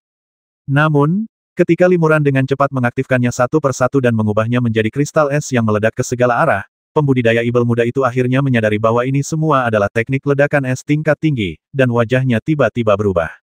Di bawah pemboman lebih dari 20 jimat ledakan es tingkat tinggi, bentuk burung hantu dingin yang dipanggil oleh pembudidaya ibel muda sebagian besar dikalahkan. Pembudidaya ibel muda harus terus menggunakan kekuatan sihirnya dengan gila-gilaan untuk menstabilkan kekuatan tubuh sejati ini. Limuran melambaikan lengan bajunya lagi dan memanggil awan api merah besar, yang merupakan gu api langit yang telah ia kembangkan selama bertahun-tahun. Meskipun sulit bagi gu api langit untuk mengerahkan kekuatan terkuatnya di lingkungan yang dingin dan bersalju, ketika api yang disemburkan oleh sejumlah besar gu api langit berkumpul bersama, itu cukup untuk membentuk lautan api yang mengamuk berisi daya tembak yang sangat kuat. Lautan api perlahan menyelimuti kultivator ibel muda itu. Es dan api saling menahan, dan lautan api itu cukup untuk menghabiskan mana kultivator ibel muda itu dalam jumlah besar. Sang kultivator ibel muda merasa sangat tidak nyaman setelah dikelilingi oleh lautan api. Bagaimanapun, dia adalah monster bertubuh es, dan dia telah tinggal di wilayah Beihan yang sangat dingin. Menghadapi lautan api yang sangat panas ini, tentu saja dia merasa sangat tidak nyaman. Hancurkan! Teriak kultivator ibel muda itu dengan keras, dan mengerahkan energi sejati di tubuhnya. Tiba-tiba, cahaya dingin menyambar tubuhnya. Cahaya dingin itu memercik ke segala arah. Kemanapun ia lewat, semuanya membeku. Bahkan lautan api yang disemburkan oleh gu api langit pun langsung padam oleh cahaya dingin itu. Apakah ini kekuatan tubuh sejati? Sungguh dahsyat. Hati Limuran tergerak. Sang kultivator ibel muda telah menggunakan sedikit kekuatan tubuh aslinya dalam serangan ini, itulah sebabnya serangan ini memiliki efek es yang begitu mendominasi, yang langsung memadamkan lautan api yang diciptakan oleh Skyfire Gu. Akan tetapi, sang kultivator ibel muda sebelumnya telah menghabiskan banyak kekuatan sejatinya yang terkumpul, dan burung hantu beku di tubuhnya tidak pernah terbentuk sepenuhnya. Limuran tidak berani memberi lawan kesempatan mudah untuk merapal mantra. Setelah memanggil gu api langit, ia segera memanggil laba-laba ibel haus darah. Laba-laba ibel yang haus darah itu membuka mulutnya dan menyemburkan jaring laba-laba besar, yang langsung terbang keluar dan menyelimuti sang pembudidaya ibel muda. Jaring raksasa ini dipenuhi energi ibel dan semakin erat. Setelah menjebak musuh, ia akan mampu mengikat energi sejati dalam tubuh musuh, sehingga mereka kesulitan memobilisasi kekuatan sihir dan tidak bisa bergerak. Kultivator ibel muda itu mengerutkan kening dan terpaksa berhenti merapal mantra. Ia merapal beberapa mantra ke dalam bilah dingin berbentuk bulan sabit, dan bilah dingin itu berubah menjadi cahaya dingin yang terus-menerus menebas. Tak lama kemudian, jaring laba-laba itu hancur total. Selama periode ini, kultivator ibel muda itu juga diam-diam terkejut. Awalnya ia mengira dengan ketajaman senjata sihir tingkat 7-nya, pedang dingin setengah bulan, ia akan mampu memotong jaring laba-laba itu dalam satu tebasan. Namun, ia justru mengalami beberapa tebasan berturut-turut sebelum akhirnya berhasil mematahkannya, yang menunjukkan bahwa jaring laba-laba ini juga luar biasa. Anak ini punya banyak sekali trik, kata pembudidaya ibel muda itu dengan sangat terkejut. Yang membuatnya makin pusing adalah pihak lain tidak hanya punya beragam metode, tetapi masing-masing metode itu unik, jadi dia tidak berani meremehkannya. Sang kultivator ibel muda bertekad untuk mengaktifkan kekuatan tubuh aslinya, tetapi karena berbagai metode campur tangan Limuran, ia tidak dapat menampilkannya dengan lancar dalam setengah batang dupa. Sang kultivator ibel muda menjadi semakin gelisah dan resah. Ia hanya mengambil keputusan dan mengerahkan kekuatan sihirnya secara maksimal. Cahaya dingin yang menyilaukan bersinar dari tubuh kultivator ibel muda itu, dan sosoknya berubah drastis dalam sekejap, berubah menjadi tubuh ibel seekor singa burung hantu salju. Fluktuasi energi vitalnya menjadi jauh lebih dahsyat dalam sekejap, dan benar-benar merangsang kekuatan sihirnya hingga ke titik ekstrim. Bagaimana mungkin dia bisa membayangkan bahwa seorang manusia biasa yang berada di tahap akhir Dharma bisa memaksanya menggunakan kekuatan gaibnya yang paling dahsyat dan mengerahkan seluruh tenaganya. Sang kultivator ibel mengembangkan sayapnya, dan tiba-tiba udara dingin yang kuat bercampur dengan angin kencang dan semburan es bergulung ke segala arah, memaksa berbagai metode Limuran mundur satu persatu pada saat yang sama. Lapisan cahaya burung hantu dingin di tubuh kultivator ibel akhirnya mengembun menjadi bentuk di bawah infus energi dingin yang kuat, membentuk hantu burung hantu dingin yang terang, menutupi tubuh kultivator ibel. Sebelum kultivator ibel menyerang Limuran, Limuran telah merasakan fluktuasi energi vital yang dahsyat memancar dari bayangan burung hantu dingin, membentuk kekuatan penindas yang tak terlihat dan dahsyat yang menyelimuti area dalam radius ratusan kaki di sekitarnya, membuat energi vital langit dan bumi di area ini semakin padat. Limuran, yang berada di tengahnya, merasa kesulitan bernapas. Pikiran, tubuh, dan kekuatan sihirnya terikat oleh kekuatan dahsyat itu, sehingga sulit untuk ditampilkan. Ini sepadan dengan kekuatan tubuh sejati, pikir Limuran dalam hati. Tubuh sejati seorang kultivator tubuh sejati memiliki banyak kekuatan magis yang luar biasa, dan bahkan sebelum ia bisa menggunakannya, ia sudah merasakan tekanan yang luar biasa. Orang ini benar-benar menyimpan dendam yang besar padamu, gerutu jiwa ibel itu diam-diam. Kultivator tubuh sejati tidak seperti kultivator tingkat rendah. Mereka tidak bisa menyerang sesuka hati, terutama ketika menggunakan kekuatan supernatural yang dahsyat dengan kekuatan penuh. Setiap kali mereka menggunakannya, mereka menghabiskan banyak energi sejati dan kekuatan sihir yang susah payah mereka dapatkan, dan seringkali butuh waktu berbulan-bulan atau bahkan lebih lama untuk pulih. Jadi, jika tidak ada kebencian yang mendalam, umumnya mereka akan menyerah dan tidak akan terjebak dalam situasi pertarungan skala penuh seperti itu. Orang ini rela mengerahkan seluruh kekuatannya untuk menghadapimu. Sepertinya dia membencimu sampai ke tulang. Transformasi dan kemajuan kultivator ibel ke tahap tubuh sejati yang sukses berkat bantuan Limuran dan Xiao Lei, yang membantunya meredam sebagian besar kekuatan guntur transformasi. Namun, ibel itu, alih-alih berterima kasih, justru berusaha mencelakai Limuran. Limuran, pada gilirannya, menangkap kultivator ibel itu dan menggunakannya untuk mengancam kultivator ibel lain yang telah bertransformasi dari klan singa burung hantu salju. Hal ini merupakan penghinaan yang mendalam bagi kultivator ibel itu, dan kebenciannya terhadap Limuran semakin kuat. Setelah bertemu dengannya hari ini, ia bertekad untuk menghancurkan Limuran, bahkan menghabiskan esensi sejati dan mana yang telah ia olah dengan susah payah. Limuran juga memiliki jimat di tangannya yang dapat menempuh jarak ribuan mil dalam sekejap. Jika ia menggunakannya, ia dapat segera melarikan diri dari sini. Namun, Xiao Bai sedang dalam proses maju, dan guntur langit ungu emas belum sepenuhnya jatuh. Jika tiba-tiba menghilang saat ini, proses maju Xiao Bai akan terhenti secara tak terduga, menyebabkan kemajuannya gagal, dan kemungkinan besar tidak akan ada kesempatan untuk maju lagi di masa mendatang. Pada titik ini, Limuran tidak berani menyembunyikan taktiknya lagi. Meskipun lawannya belum menggunakan kekuatan aslinya untuk menyerang, ia segera mengeluarkan Linglong Giok yang tidak pernah ia gunakan dengan mudah dan mengetuknya dengan ringan. Terdengar suara gemuruh bagaikan guntur yang teredam, diikuti oleh kilatan cahaya keemasan gelap, dan seekor binatang raksasa sebesar bukit muncul dari udara tipis di depan Limuran. Binatang ini bertubuh harimau dan berkepala lembu, bertanduk tunggal yang panjang, dua sayap yang menempel di punggungnya, berekor panjang seperti singa, dan bersisik tebal berwarna emas gelap. Raungannya bagaikan guntur, matanya berkilat ganas, dan tubuhnya memancarkan aura yang dingin dan menakutkan. Sang pembudidaya ibel binatang ganas Qiongqi segera mengenali binatang mitos kuno yang sangat terkenal dan legendaris ini, dan tercengang. Qiongqi menggelengkan kepalanya dengan malas, mengepakkan sayapnya beberapa kali, dan tiba-tiba meraung ke arah kultivator ibel, seolah-olah dia akan menerkam kapan saja. Sang kultivator ibel ketakutan, berbalik, dan melarikan diri. Ia berubah menjadi cahaya dingin dan menghilang di langit malam yang jauh dalam sekejap. Singa burung hantu salju lainnya juga melarikan diri ke segala arah dan menghilang tanpa jejak dalam sekejap. Qiongqi memiliki reputasi yang sangat buruk. Jika tidak disegel, bahkan seorang kultivator di tahap akhir wujud sejati pun mungkin bukan lawannya. Jadi, sebaiknya monster ini melarikan diri setelah mendengar berita itu, kata jiwa ibel dengan ringan. Namun, segel di tubuh Qiongqi ini terlalu kuat. Bahkan dengan bantuan sumsum giok es selama bertahun-tahun, kita hanya mampu melarutkan sedikit kekuatan segelnya, dan mustahil untuk mengerahkan kekuatan aslinya. Jika kultivator ibel itu memberitahu kultivator ibel lain yang telah berubah dari klan singa burung hantu salju untuk berkumpul, itu akan sangat buruk, jadi kita harus pergi dari sini sesegera mungkin, kata Limuran cemas. Untungnya, saat ini, kemajuan Xiao Bai telah mencapai tahap akhir. Awan gelap akhirnya berubah menjadi guntur ungu emas yang lebih tebal, yang jatuh dan mengenai kepala Xiao Bai.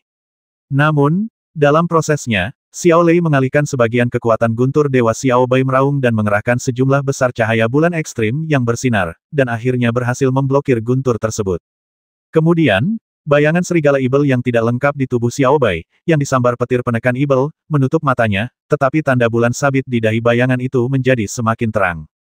Tanda bulan sabit ini bagaikan lubang hitam tanpa dasar, dengan rakus menyerap cahaya bulan purnama di sekitarnya. Berkat cahaya bulan purnama yang melimpah, hantu itu segera pulih ke kondisi puncaknya. Bentuknya tak hanya tampak hidup, tetapi matanya juga terbuka, dan cahaya ilahi mengalir, bagaikan makhluk hidup. Aura Xiaobei berangsur-angsur stabil dan menjadi jauh lebih kuat dari sebelumnya. Bagus sekali, kata jiwa Ibel gembira, serigala Ibel ini telah mencapai sedikit keberhasilan dalam mengolah tubuh Ibel gerhana bulan dan telah berhasil naik ke binatang Ibel level 8. Dengan kekuatannya saat ini, ia dapat menghadapi kultivator Dharmakaya tingkat akhir biasa tanpa kekurangan apapun. Lagi pula, ia masih memiliki banyak ruang untuk berkembang. Akhirnya, kita terbayar lunas setelah beberapa bulan di sini. Limuran mengangguk sambil tersenyum. Di bawah komandonya, Xiaobei memasukkan bayangan serigala Ibel kembali ke tubuhnya, lalu kembali ke Yulinglong. Limuran telah menyingkirkan Qiongqi, serangga beracun, Xiao Lei, dan yang lainnya satu persatu. Ia segera berubah menjadi sosok samar dan menjulang, lalu terbang cepat ke selatan. Sepanjang perjalanan, Limuran melepaskan indera spiritualnya dan menjelajahi lingkungan sekitar. Begitu dia menemukan aura kuat lainnya, dia akan segera menggunakan teknik menyembunyikan malam untuk menyembunyikan tubuh dan auranya dan diam-diam menghindarinya. Jika tidak ada napas di sekitarnya, ia akan terbang dengan kecepatan penuh. Saat itu masih tengah malam, yang menguntungkan bagi penerbangan Limuran. Ia tidak hanya bisa terbang lebih cepat di malam hari, tetapi juga bisa bersembunyi kapan saja, membuatnya sulit dilacak. Bahkan makhluk tahap tubuh sejati pun akan kesulitan menemukan Limuran di hamparan es dan salju yang luas ini. Lebih dari setengah bulan kemudian, Limuran akhirnya terbang di atas es dan salju dan tiba di atas lautan es. Setelah menyeberangi lautan es ini, seseorang memasuki wilayah bangsa Middle Earth yang agung, yang tidak lagi terhubung dengan bangsa Frost Utara. Dan para pembudidaya Ibel dari bangsa Frost Utara itu mungkin tidak akan melanjutkan pengejaran sejauh ini. Akhirnya, kita meninggalkan negeri Beihan, kata Limuran lembut. Ia merasa lega dan kecepatannya melambat. Dia mengeluarkan dua batu roh tingkat tinggi, memegangnya di tangannya, menyerap energi murni langit dan bumi yang terkandung di dalamnya, dan perlahan-lahan mengisi kembali kekuatan sihirnya. Penerbangan cepat yang terus-menerus itu menghabiskan mana dalam jumlah yang mencengangkan. Ia telah menyerap energi vital dari puluhan batu roh tingkat tinggi di sepanjang perjalanan. Bagi seorang kultivator biasa di tahap akhir Dharma, ini adalah harta yang sangat besar. Ia pasti akan merasa sangat tersiksa jika disia-siakan seperti ini. Namun, Limuran sekarang sangat kaya, dan lusinan batu roh tingkat tinggi ini hanyalah setetes air di lautan dan tidak ada apa-apanya. Terlintas dalam pikiran bahwa Limuran baru beberapa tahun di negeri Frost Utara, tetapi selama itu, banyak kisah terungkap dan ia mengalami berbagai bahaya. 3 bahaya utama yang mengancam jiwanya saja termasuk perjalanan ke Gua Es, serangan ke makam kaisar, dan pertemuannya baru-baru ini dengan seorang kultivator Ibel yang telah berubah. Namun, ia juga telah memperoleh banyak hal dalam beberapa tahun terakhir. Ia tidak hanya bertemu kembali dengan sahabatnya yang telah lama hilang, Muli, tetapi juga menyelamatkan banyak pangeran dan penjaga negara dingin utara, menerima banyak hadiah terima kasih yang murah hati. Lebih penting lagi, kultivasinya sendiri dan kultivasi makhluk roh serta serangga anehnya juga telah mengalami kemajuan pesat. Limuran sendiri memperoleh secerca energi Ibel sejati, maju ke tahap akhir Dharmakaya, dan juga memperoleh senjata sihir tingkat ke-7. Xiaobei menggunakan cahaya bulan ekstrim untuk mengolah tubuh serigala Ibel hingga tingkat kecil, dan sekarang menjadi binatang Ibel tingkat ke-8, dan juga tubuh Ibel bulan gerhana yang langka Xiao Lei juga memurnikan banyak guntur surgawi, di antaranya guntur penekan Ibel ungu emas merupakan senjata ampuh untuk menghadapi para pembudidaya Ibel laba-laba haus darah juga berhasil diilkan, menjadi laba-laba Ibel dengan potensi untuk terus maju. Selain itu, serangga kelahiran Limuran, Phantom Gu, telah menyerap aura Limuran. Seiring Limuran menjadi lebih kuat, serangga kelahiran ini akan memiliki kekuatan magis yang semakin kuat. Namun, Skyfire Gu tersebut terkekang di lingkungan es negeri dingin utara dan kesulitan untuk mengerahkan kekuatan penuh mereka. Perkembangan mereka belum banyak dalam beberapa tahun terakhir. Adapun teknik pemurnian tubuh Limuran, di bawah stimulasi beberapa harta karun dengan kekuatan es yang sangat kuat, teknik tersebut juga mencapai efek temper tertentu. Meskipun tidak dapat meningkatkan level pemurnian tubuhnya lebih jauh, teknik tersebut telah membuat tubuhnya mengalami peningkatan yang signifikan dalam menahan kekuatan magis es. Berkat bimbingan para pendahulu saya telah meraih lebih banyak hal dalam beberapa tahun terakhir dibandingkan dekade-dekade sebelumnya. Limuran sangat puas dan berterima kasih kepada Mohun. Mohun tersenyum dan berkata, saya hanya memberi sedikit nasihat. Kamu mendapatkan kesempatan ini hanya melalui usahamu sendiri. Selanjutnya, kita akan pergi ke negeri Middle Earth untuk mencari keberadaan energi spiritual sejati. Aku masih butuh bimbingan lebih lanjut dari para senior, kata Limuran. Jiwa Ibel itu langsung setuju, tentu saja, aku akan memberitahumu semua yang kutahu. Namun, aku tidak yakin apakah aku bisa menemukan energi spiritual yang sebenarnya. Itu tergantung pada keberuntungan masing-masing orang. Limuran mengangguk, dan tiba-tiba dia teringat sesuatu dan mengeluarkan sebuah kotak giok dari tangannya. Kotak giok itu berisi diagram 1000 jimat yang diberikan kepadanya oleh Kaisar Utara. Limuran sedikit mengernyit dan berkata, saya sudah lama mempelajari diagram 1000 jimat ini. Meskipun diagram ini diberikan langsung kepada Kaisar Utara oleh seorang kartografer ulung, diagram ini benar-benar berbeda dari diagram-diagram lain yang pernah saya lihat sebelumnya. Sekarang bahkan kau tak bisa melihat misterinya, maka ini seharusnya hanya diagram 1000 jimat biasa, kata jiwa Ibel. Entahlah atau tidak, saya khawatir kita baru bisa mengetahuinya ketika ia telah menjadi abu, gumam Limuran. 490.